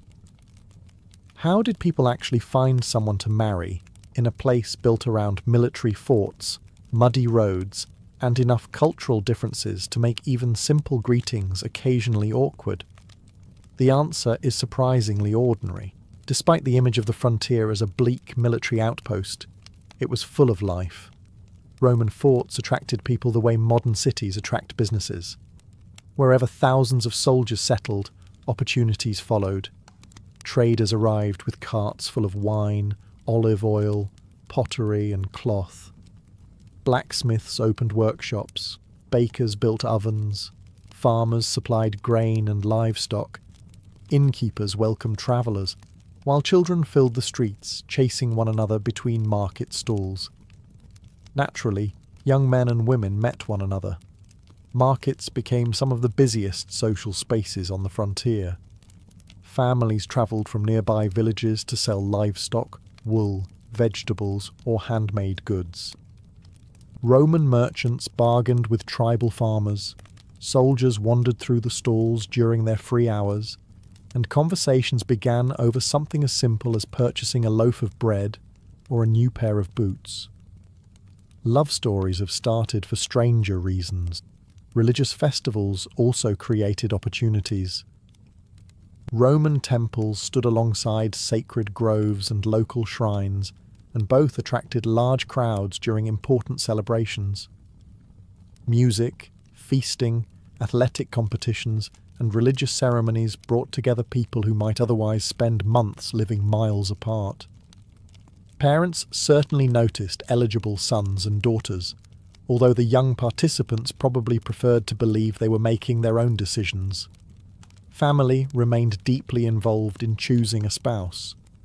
Among both Romans and many northern tribes, marriage was rarely viewed as purely an individual affair. It connected households, strengthened alliances, secured property, and expanded networks of mutual support. Parents offered advice, relatives made introductions, and village elders sometimes helped negotiate arrangements. Romantic love existed, but practical considerations usually received an equal vote. One fascinating aspect of frontier life involved Roman soldiers themselves. For much of the early empire, ordinary legionaries were officially forbidden from contracting legal marriages during active service. Roman authorities believed soldiers fought more effectively if they remained free from family obligations. It was a policy that looked sensible on parchment in Rome, but considerably less convincing after 25 years stationed beside Hadrian's wall. Reality ignored the law. Many soldiers formed long-term relationships with local women anyway. These unofficial partners lived in the civilian settlements outside the forts, raising children and managing households, while their companions served inside the walls. Tombstones discovered across Britain and the Rhine tell remarkably personal stories of these families. Inscriptions lovingly mention wives, companions, daughters, and sons, even when Roman law refused to recognize every relationship formally. Everything changed during the reign of Emperor Septimius Severus in the early 3rd century. He finally permitted soldiers to marry legally while serving, acknowledging what had long been obvious. Thousands of military families already existed. The law had simply spent decades pretending otherwise. Mixed marriages became increasingly common. A cavalryman from Spain might marry a British woman. An auxiliary soldier recruited from Batavia could settle with a local German family. Merchants from Gaul established households with Celtic or Romano-British partners. Children born from these unions often grew up speaking Latin alongside local languages, celebrating Roman festivals while preserving tribal traditions at home. On Rome's northern frontier, marriage was rarely about choosing between two cultures. More often, it meant learning to live comfortably within both. Every new family quietly stitched another thread into the rich and complicated fabric of frontier society, proving that shared lives often crossed borders far more easily than imperial laws ever managed. Once a couple had decided to marry, or more accurately, once their families agreed that it was an excellent idea, the real celebration could begin. On Rome's northern frontier, however, no two weddings looked exactly alike. Roman customs met tribal traditions, local beliefs blended with imperial law, and every ceremony reflected the unique mix of cultures that defined life along the empire's edge. If both families were Roman citizens, the ceremony generally followed familiar Roman traditions. The bride wore a long white tunic, often secured with a special knot known as the nodus Herculeus, symbolizing fidelity and strength. A bright orange veil, called the flammium, covered her hair, making her instantly recognizable as a bride. Considering the weather in northern Britain, that veil probably doubled as protection against a cold wind, though Roman writers neglected to mention this practical benefit. The wedding itself was less about grand romance than about creating a lawful household. Witnesses gathered, vows were exchanged, sacrifices were offered to household gods, and a feast followed. Unlike modern ceremonies with lengthy speeches and carefully choreographed dances, Roman weddings emphasized legal agreement, family honor, and public recognition. But on the frontier, life was rarely that straightforward. Many marriages united Roman settlers with local Britons, Germans, or Celtic families. In those cases, traditions often blended naturally. A bride might wear Roman jewellery while dressing in a beautifully woven tribal cloak fastened with an ornate bronze brooch. The groom could arrive wearing a Roman military belt beneath a locally made woolen mantle. Rather than replacing one culture with another, families frequently combined both. Feasting remained the universal language everyone understood. Roasted pork, beef, venison, fresh bread, cheese, apples, honey, and locally brewed ale filled the tables, while wealthier households added imported Roman wine, olives, dried figs, and expensive spices brought from astonishing distances. Imagine sipping wine grown in southern Italy while standing only a few miles from Hadrian's Wall. The Roman trade network had an impressive ability to confuse geography. Music echoed through the celebrations as well. Roman flutes and horns mixed with local drums, stringed instruments, and traditional songs that had likely been passed down for generations. Guests danced, laughed, exchanged gifts, and celebrated long into the evening. Human beings, regardless of century or empire, have always discovered that weddings become considerably louder once enough alcohol appears. Gift-giving carried important symbolism. Roman families often presented furniture, household tools, cooking vessels, clothing, or livestock to help establish the new home. Among many northern tribes, gifts also strengthened alliances between families. Fine weapons, horses, elaborate brooches, amber beads, or silver jewellery demonstrated both generosity and status. These were not merely decorative presents, but investments in the couple's future prosperity. One remarkable feature of frontier weddings was the number of different languages spoken during a single celebration. Latin might dominate official legal matters, while Celtic dialects, early Germanic languages, or even Greek could be heard among guests. Auxiliary soldiers serving Rome came from across the empire, bringing their own customs, accents, and beliefs. A wedding near the frontier could sound remarkably international for the 2nd century. Not every marriage, however, enjoyed full legal recognition. Before Emperor Septimius Severus changed the law, soldiers could not officially marry during active service. Many ceremonies therefore existed in a legal grey area. Communities recognised the couple as husband and wife, children grew up together, neighbours accepted the household. Yet Roman bureaucracy insisted on pretending none of it existed. It was one of those rare occasions when everyday life proved considerably more sensible than official policy. By the end of the celebration, what truly mattered was not whether every ritual followed Roman tradition or tribal custom. The feast had been shared, families united, and another household had begun. On the empire's northern frontier, marriage itself became a symbol of something larger, proof that two very different worlds could build a future together, one wedding at a time. Once the wedding feast ended and the last guest wandered home, perhaps slightly less steadily than when they had arrived, the newly married couple faced the real challenge. Building a life together on Rome's northern frontier required far more than affection. Love was helpful, certainly, but it did not repair leaking roofs, gather firewood, or persuade stubborn sheep to stay where they belonged. The family home reflected the unique world of the frontier itself. Some couples lived inside thriving Roman towns, such as Eboracum, modern York, or Londinium, farther south. Others settled in the bustling civilian villages that surrounded military forts.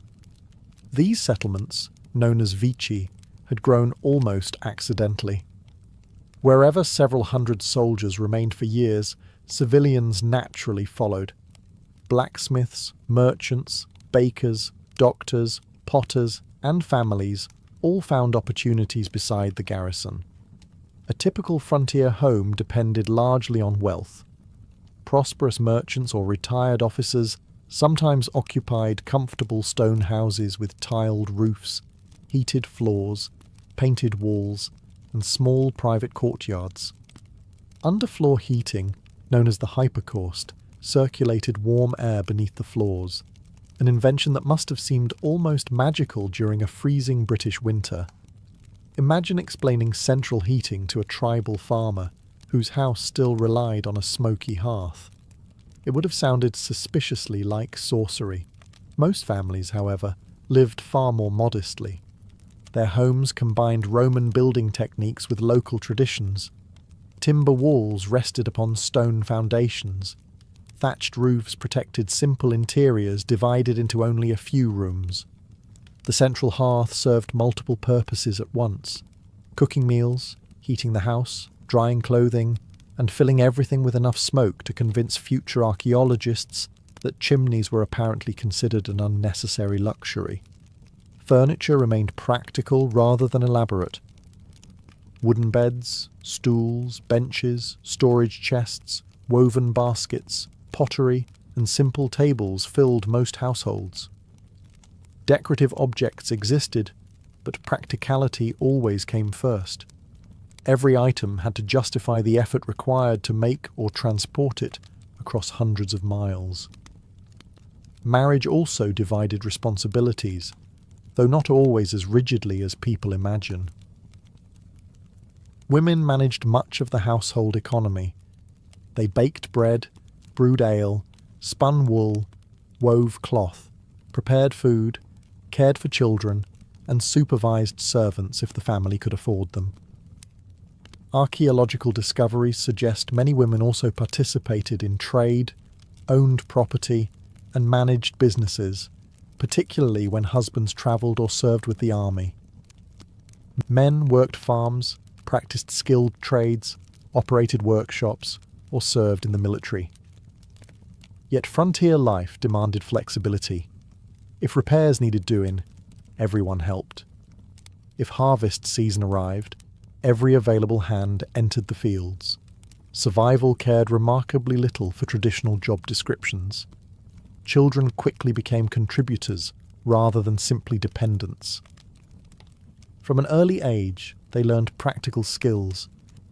Boys often accompanied fathers into workshops or farms, while girls learned spinning, weaving, cooking, and household management from mothers and older relatives. Of course, reality frequently ignored these neat divisions. Children learned whatever skills their family required. A frontier household valued competence far more than perfect adherence to social expectations. One fascinating aspect of family life involved language. Around the dinner table, parents might switch effortlessly between Latin and a local Celtic or Germanic dialect. A retired auxiliary soldier from Gaul could marry a British woman, raise children who spoke both languages fluently, and trade daily with merchants from Spain or Syria. Few places in the ancient world matched the frontier's remarkable cultural diversity. Religion reflected this mixture as well. Household shrines often contained Roman gods standing beside local deities. Jupiter might share space with Celtic healing spirits. Mercury could appear alongside tribal protective gods. Rather than choosing one belief system over another, frontier families frequently welcomed both. After all, when raising children beside one of the empire's most unpredictable borders, having extra divine protection seemed like a perfectly sensible precaution. Home, then, became far more than four walls and a roof. It was where Roman customs met local traditions every single day, where children inherited two worlds instead of one, and where ordinary families quietly created a society that belonged fully to neither Rome nor the tribes beyond its borders, but somehow became stronger because of both. A few years after the wedding, your home has become noticeably louder. Small sandals are scattered across the floor. Someone has managed to spill porridge in a place that seems physically impossible, and the family dog has decided this is an excellent opportunity to steal dinner. In other words, life on Rome's northern frontier is progressing exactly as it should. Children stood at the very heart of frontier society. They represented not only the future of a family, but also its survival. Every child meant another pair of hands that would eventually help plough fields, tend livestock, weave cloth, repair buildings, or carry on the family trade. Life expectancy was uncertain, and infant mortality remained tragically common, making every healthy child a source of both joy and cautious hope. The first years of life were often dangerous. Disease spread easily, medicine remained limited, and harsh winters tested even the healthiest families. Parents protected newborns with practical care as well as religious rituals. Small amulets, carved pendants, and protective charms have been discovered across Roman Britain and the German frontier. Whether dedicated to Jupiter, local Celtic gods, or household spirits, these objects reflected the same wish every parent has ever shared. Let this child grow safely into adulthood. As children became older, learning happened naturally through observation rather than formal classrooms. A young boy might spend the morning following his father through a blacksmith's workshop, watching glowing iron transform into nails, horseshoes, or spearheads. Another accompanied his mother to the marketplace, learning how to bargain with merchants who somehow insisted their prices were always the lowest you'll find. Apparently, this sales technique has survived remarkably well for 2,000 years. Girls learned equally valuable skills. They spun wool into thread, helped weave clothing, prepared food, cared for younger siblings, and gradually took on greater responsibilities within the household. Yet archaeology suggests these roles were not entirely rigid. On the frontier, practicality almost always defeated tradition. Everyone learned whatever the family needed most. Many children grew up speaking 2 languages almost without realizing it.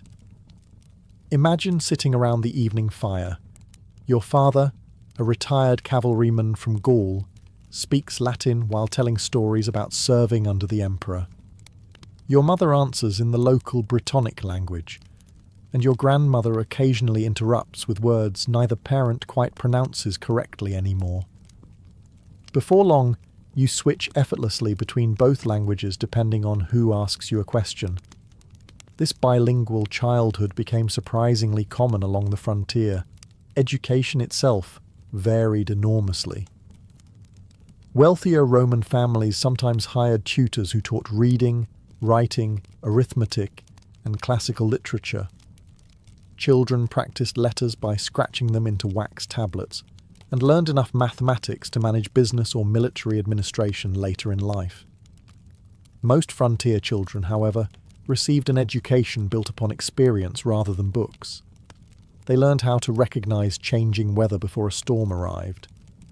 They knew which herbs eased a fever, how to repair fences after winter damage, and when livestock needed moving to better pasture. These lessons rarely appeared in Roman philosophy, yet they proved considerably more useful when your roof unexpectedly began leaking in the middle of January. Religion also shaped childhood. Families celebrated Roman festivals, local tribal ceremonies, or often both. A child might attend sacrifices to Jupiter at a Roman temple before joining relatives for traditional Celtic seasonal celebrations.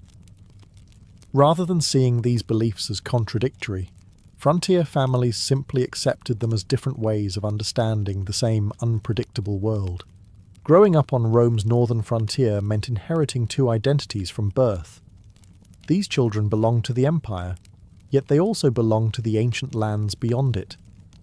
They spoke multiple languages, followed blended traditions, and lived between cultures so naturally that they rarely questioned it. In many ways, they became something entirely new, a generation that proved the strongest frontier was never the one marked by walls, but the one crossed every day by ordinary families building a shared future. Life on Rome's northern frontier could be deeply rewarding, but it was never easy. The same roads that carried merchants, new neighbours, and wedding processions also carried marching legions, tax collectors, and the occasional alarming report that someone beyond the frontier had decided diplomacy was becoming terribly overrated. Marriage here was not simply about sharing happy moments. It was about enduring uncertainty together, For military families, separation became almost routine. A legion or auxiliary unit could receive orders to patrol the frontier, escort officials, repair roads, or respond to unrest with very little notice. A husband might disappear for weeks or months, leaving his wife to manage the household alone, and she usually did. Archaeological evidence and inscriptions suggest frontier women often ran farms, supervised workshops, collected payments, negotiated with merchants, and raised children while their husbands served elsewhere. They were far more than passive companions waiting patiently by the door. Without them, many frontier communities simply could not have functioned. Letters discovered at Vindolanda, just south of Hadrian's Wall, offer remarkable glimpses into this world. Written on thin wooden tablets nearly 2,000 years ago, they preserve everyday conversations between officers, merchants, wives, and friends. One famous letter, written by Claudia Severa to Sulpicia Lepidina, warmly invites her to a birthday celebration. It is one of the earliest surviving examples of writing by a woman in Latin. The invitation itself sounds wonderfully ordinary. There are no dramatic speeches about the empire or glorious military victories. Instead, one woman simply hopes another will come celebrate her birthday.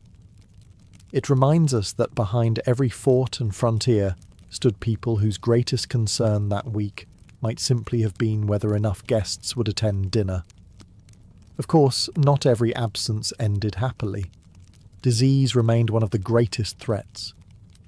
Dysentery, pneumonia, infections, and countless illnesses spread easily through crowded settlements. Roman medicine could treat wounds surprisingly well, but invisible bacteria remained stubbornly unimpressed by medical confidence. Accidents claimed lives as well. Farmers were injured by livestock. Craftsmen worked with dangerous tools. Soldiers trained with heavy weapons every day. Even travelling carried risks. Roads became muddy, rivers flooded, and bandits occasionally decided someone else's belongings looked more appealing than earning their own. Then there was war. Although Hadrian's Wall projected an image of permanent security, the frontier rarely stayed completely peaceful. Raids occurred. Rebellions erupted. Tribal confederations tested Roman defences.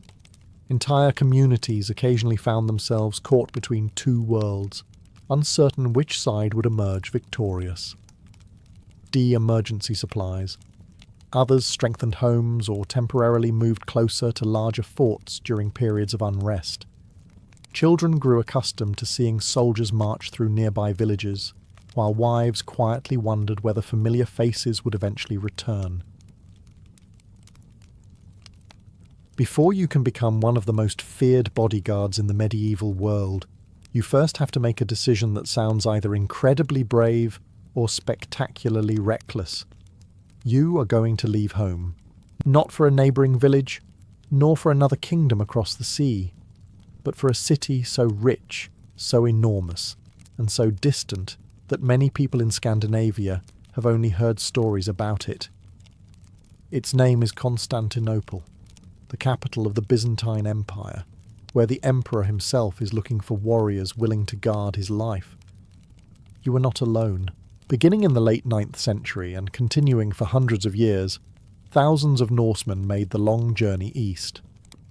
They came from Norway, Sweden, Denmark, Iceland, and later even from England after the Norman conquest of 1066. Anglo-Saxon nobles and warriors who had lost everything to William the Conqueror found a second chance in the emperor's service, standing shoulder to shoulder with descendants of the very Vikings who had once raided their homeland. History has an excellent sense of irony. Why would anyone leave the familiar fjords and forests of the north? Part of the answer was wealth. The Byzantine Empire was the richest state in Europe. While many Scandinavian farmers measured prosperity by the number of sheep or cattle they owned, Constantinople measured it in gold coins. Real gold coins, not promises, not livestock, not sacks of grain, but beautifully minted solidi and later numismata that were accepted throughout the Mediterranean. A successful Varangian could earn more in a few years than many families back home might accumulate over generations. Adventure also played its part. Young men who had grown up listening to sagas about distant lands did not dream of spending every day repairing fences or arguing over whose goats had wandered into whose field. The East promised bustling cities, exotic markets, magnificent churches, and battles worthy of being remembered. Besides, after surviving a Scandinavian winter, almost anywhere else sounded pleasantly inviting. The journey itself, however, was anything but easy. Most recruits travelled through Sweden before entering the great river systems of Eastern Europe. From there they followed famous trade routes used by the Rus merchants, navigating the Volkhov, Dnieper, and other rivers that linked the Baltic Sea to the Black Sea. Their ships had to be dragged over land between waterways during difficult portages, a process involving enormous effort, plenty of mud, and almost certainly several colourful complaints that history politely forgot to record. The dangers never stopped. Bandits lurked along the riverbanks. Hostile tribes controlled certain territories. Rapids could smash boats against hidden rocks, while disease, hunger, and exhaustion accompanied travellers every step of the way. Some recruits never reached Constantinople at all, disappearing somewhere along the endless waterways that connected northern Europe with the Byzantine world.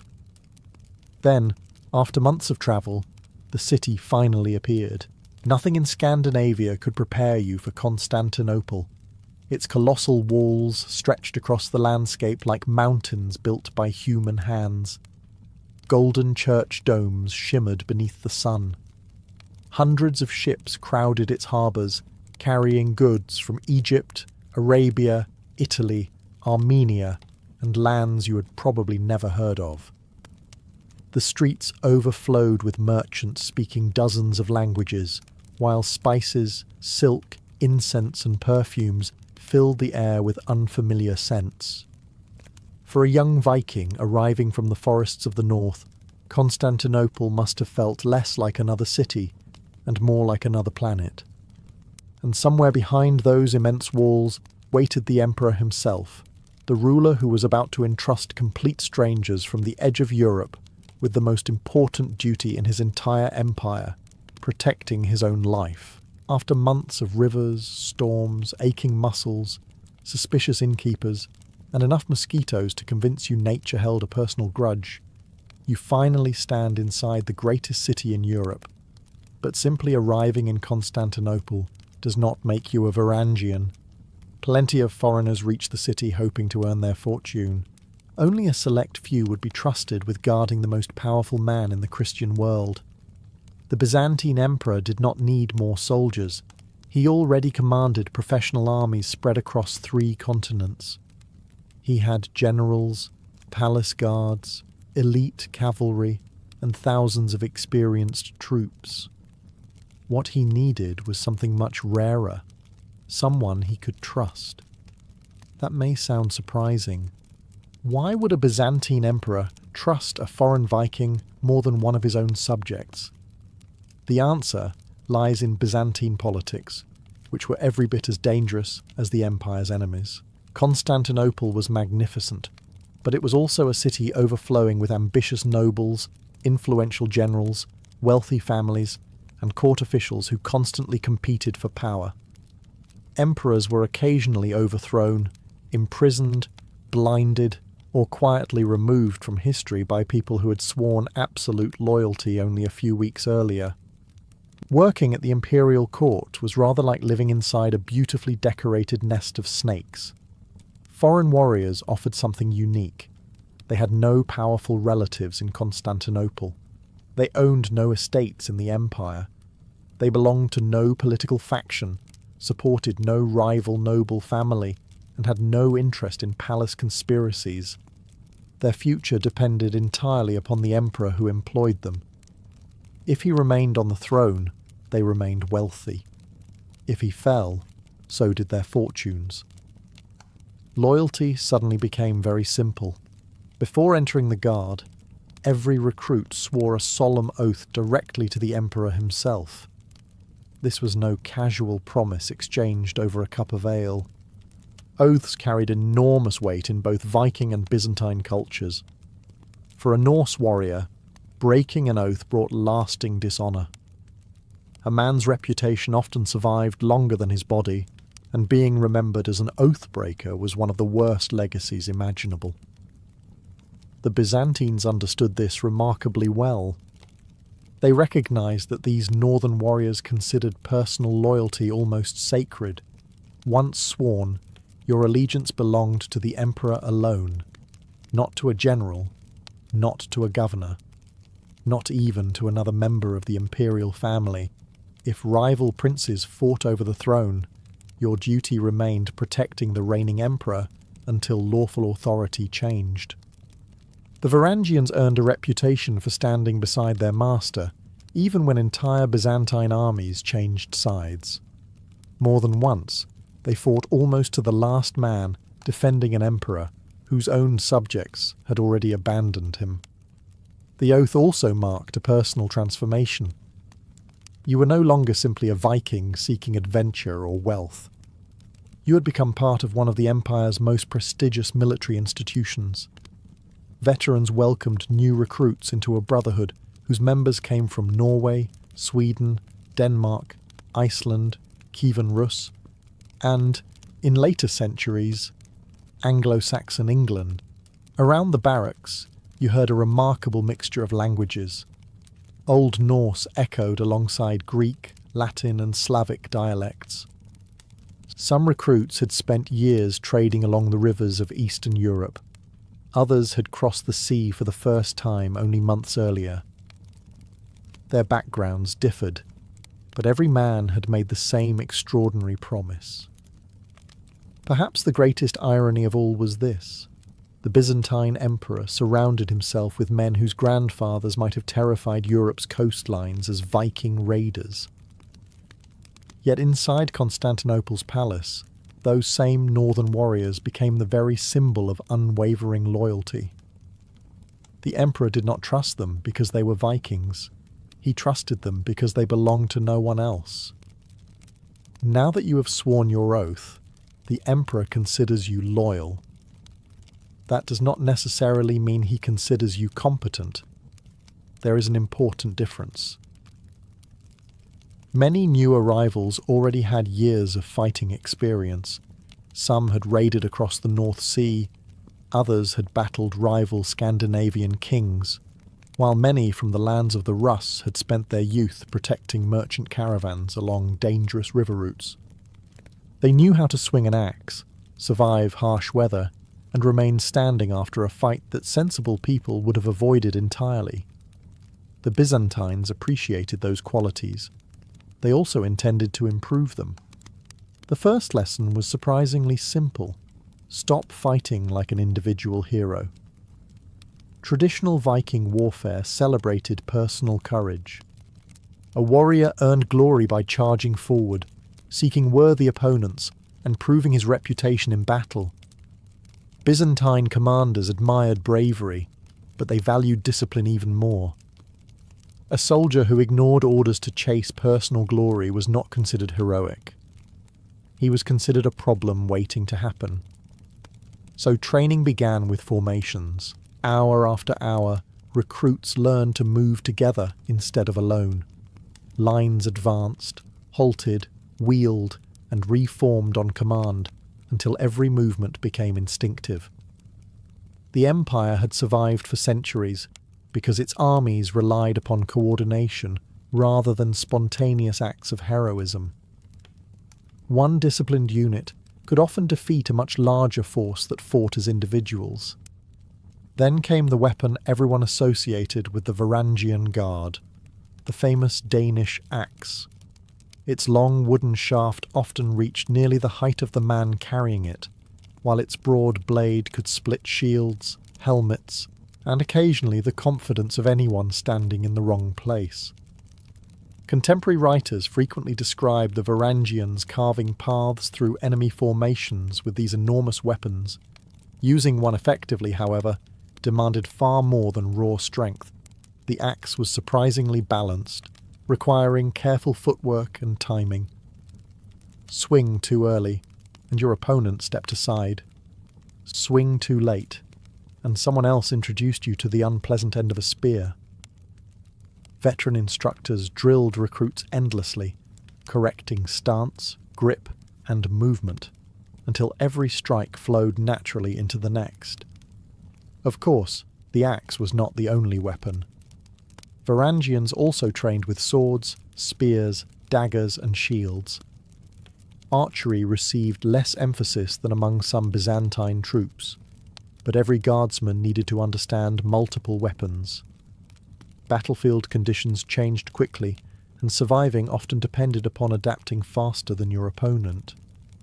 Training extended well beyond combat. Unlike ordinary soldiers, the Varangian Guard spent much of its time protecting the emperor himself. That meant learning palace security, escort procedures, ceremonial formations, and how to remain perfectly alert during hours of standing guard. This last skill proved harder than it sounded. Imagine remaining absolutely motionless while wearing heavy armour, holding a massive axe, surrounded by glittering marble halls, and resisting the urge to scratch your nose for 3 consecutive hours. It required a level of self-control that no saga writer ever thought worth celebrating. The recruits also had to learn Byzantine military customs. Commands were often given in Greek, requiring foreign warriors to memorize essential vocabulary. They studied ranks, signals, battle standards, and the complex organization of the imperial army. No one expected a Norseman to become a philosopher overnight, but understanding orders before the battle started generally improved one's chances of surviving it. Veteran Varangians played an essential role in this transformation. Many had served for decades, fighting in Italy, Anatolia, Syria, and the Balkans. Their bodies carried scars earned against Bulgarians, Arabs, Normans, and rebellious Byzantine generals alike. They taught younger recruits lessons that no manual could provide: when to conserve strength, how to recognize an ambush, and why confidence should never be confused with carelessness. Slowly, almost without noticing, you began to change. You still carried the courage of a Viking, the determination of a northerner, and the instincts that had brought you safely across half of Europe. But now those qualities were sharpened by Byzantine discipline. You were no longer simply a foreign warrior seeking fortune. You were becoming exactly what the emperor needed: a guardsman capable of standing perfectly still in the palace, then charging fearlessly into battle the very next day. Few soldiers in the medieval world were expected to master both. Fewer still ever did. After weeks of training, bruises, and enough shouted Greek commands to make your head spin, you finally receive the assignment every recruit has imagined since arriving in Constantinople. You are going to serve inside the Great Palace. This is no ordinary military barracks. The Great Palace is the beating heart of the Byzantine Empire, a vast complex overlooking the Bosporus, where emperors govern millions of subjects stretching from Italy to the borders of Armenia. It contains throne rooms, chapels, gardens, libraries, audience halls, private apartments, treasuries, workshops, and enough corridors to ensure that getting lost becomes a perfectly respectable career choice. For someone raised in a Scandinavian longhouse, the first impression borders on overwhelming. Marble floors gleam beneath your boots. Walls shimmer with mosaics made from tiny pieces of coloured glass and gold. High ceilings disappear into elaborate domes, while fountains quietly flow through peaceful courtyards filled with exotic plants brought from distant provinces. Silk curtains hang where rough wool would have been considered luxurious back home. The palace does not simply display wealth. It is designed to impress everyone who enters. Foreign ambassadors from the Holy Roman Empire, the Caliphate, Kievan Rus, and countless other kingdoms walk through these halls before meeting the emperor. Every polished stone, every golden chandelier, every carefully choreographed ceremony reminds visitors that they stand before one of the richest and oldest empires on earth. Your job is to ensure nothing interrupts that illusion. The Varangian guard protects every important entrance. You stand outside the emperor's private chambers, accompany him during official ceremonies, watch over the imperial treasury, and guard strategic points throughout the palace. Every visitor passes beneath the silent gaze of towering northern warriors carrying enormous axes. The choice of weapon is hardly accidental. Most palace guards across Europe carry spears or swords. The Varangians carry two-handed axes that immediately capture everyone's attention. Their polished blades reflect the palace lights, while their sheer size quietly suggests that causing trouble would be an exceptionally poor decision. Interestingly, much of your day involves standing beside doors, standing beside staircases, standing beside the throne, standing beside corridors that appear perfectly empty until someone very important suddenly decides to walk through them. It sounds simple, but it demands constant concentration. Palace assassinations were not exactly unknown in Byzantine history.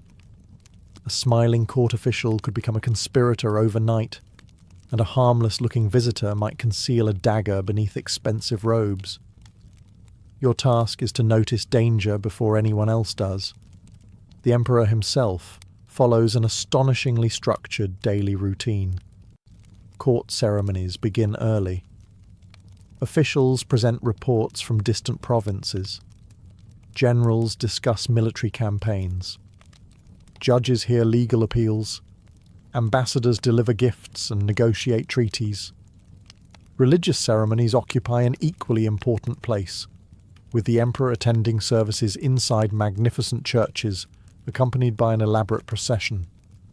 Wherever he goes, the Varangians go too. They march beside him in disciplined formation, towering above most members of the court. Contemporary Byzantine writers frequently describe the guard as physically imposing, their fair hair and massive axes making them instantly recognizable among the richly dressed officials surrounding the emperor. Yet, life inside the palace is not entirely rigid. Between duties, you share meals with fellow guardsmen drawn from every corner of northern Europe. Stories circulate constantly. Veterans speak about campaigns in Sicily, battles against the Bulgarians, or narrow escapes in the mountains of Anatolia. New recruits listen carefully, trying to separate genuine military wisdom from tales that have grown slightly more impressive after several cups of wine. There is also another challenge: learning palace etiquette. In Scandinavia, greeting a king might involve a respectful nod and direct conversation. In Constantinople, protocol governs almost every movement. There are proper ways to bow, proper moments to speak, proper routes through the palace, and proper distances from the emperor himself. Accidentally violating court etiquette will not usually cost your life, but it may earn disapproving looks capable of making even seasoned generals uncomfortable. Slowly, the palace becomes familiar. The endless corridors no longer seem confusing. The ceremonies become routine. The glittering mosaics lose some of their ability to astonish. Yet one fact never changes.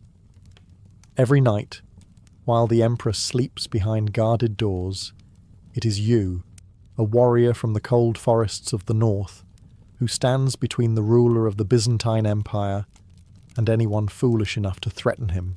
Guarding the emperor's palace is an immense honour. It is also, at times, surprisingly uneventful. There are only so many hours you can spend watching diplomats bow, servants hurry through corridors, and officials argue over matters that somehow require 6 meetings instead of 1. Then the order arrives. The emperor is going to war. Suddenly, The polished marble floors of the great palace are replaced by dusty military roads stretching across mountains, forests, and endless plains. Your magnificent ceremonial axe is no longer intended to impress foreign ambassadors. It is about to meet enemy shields.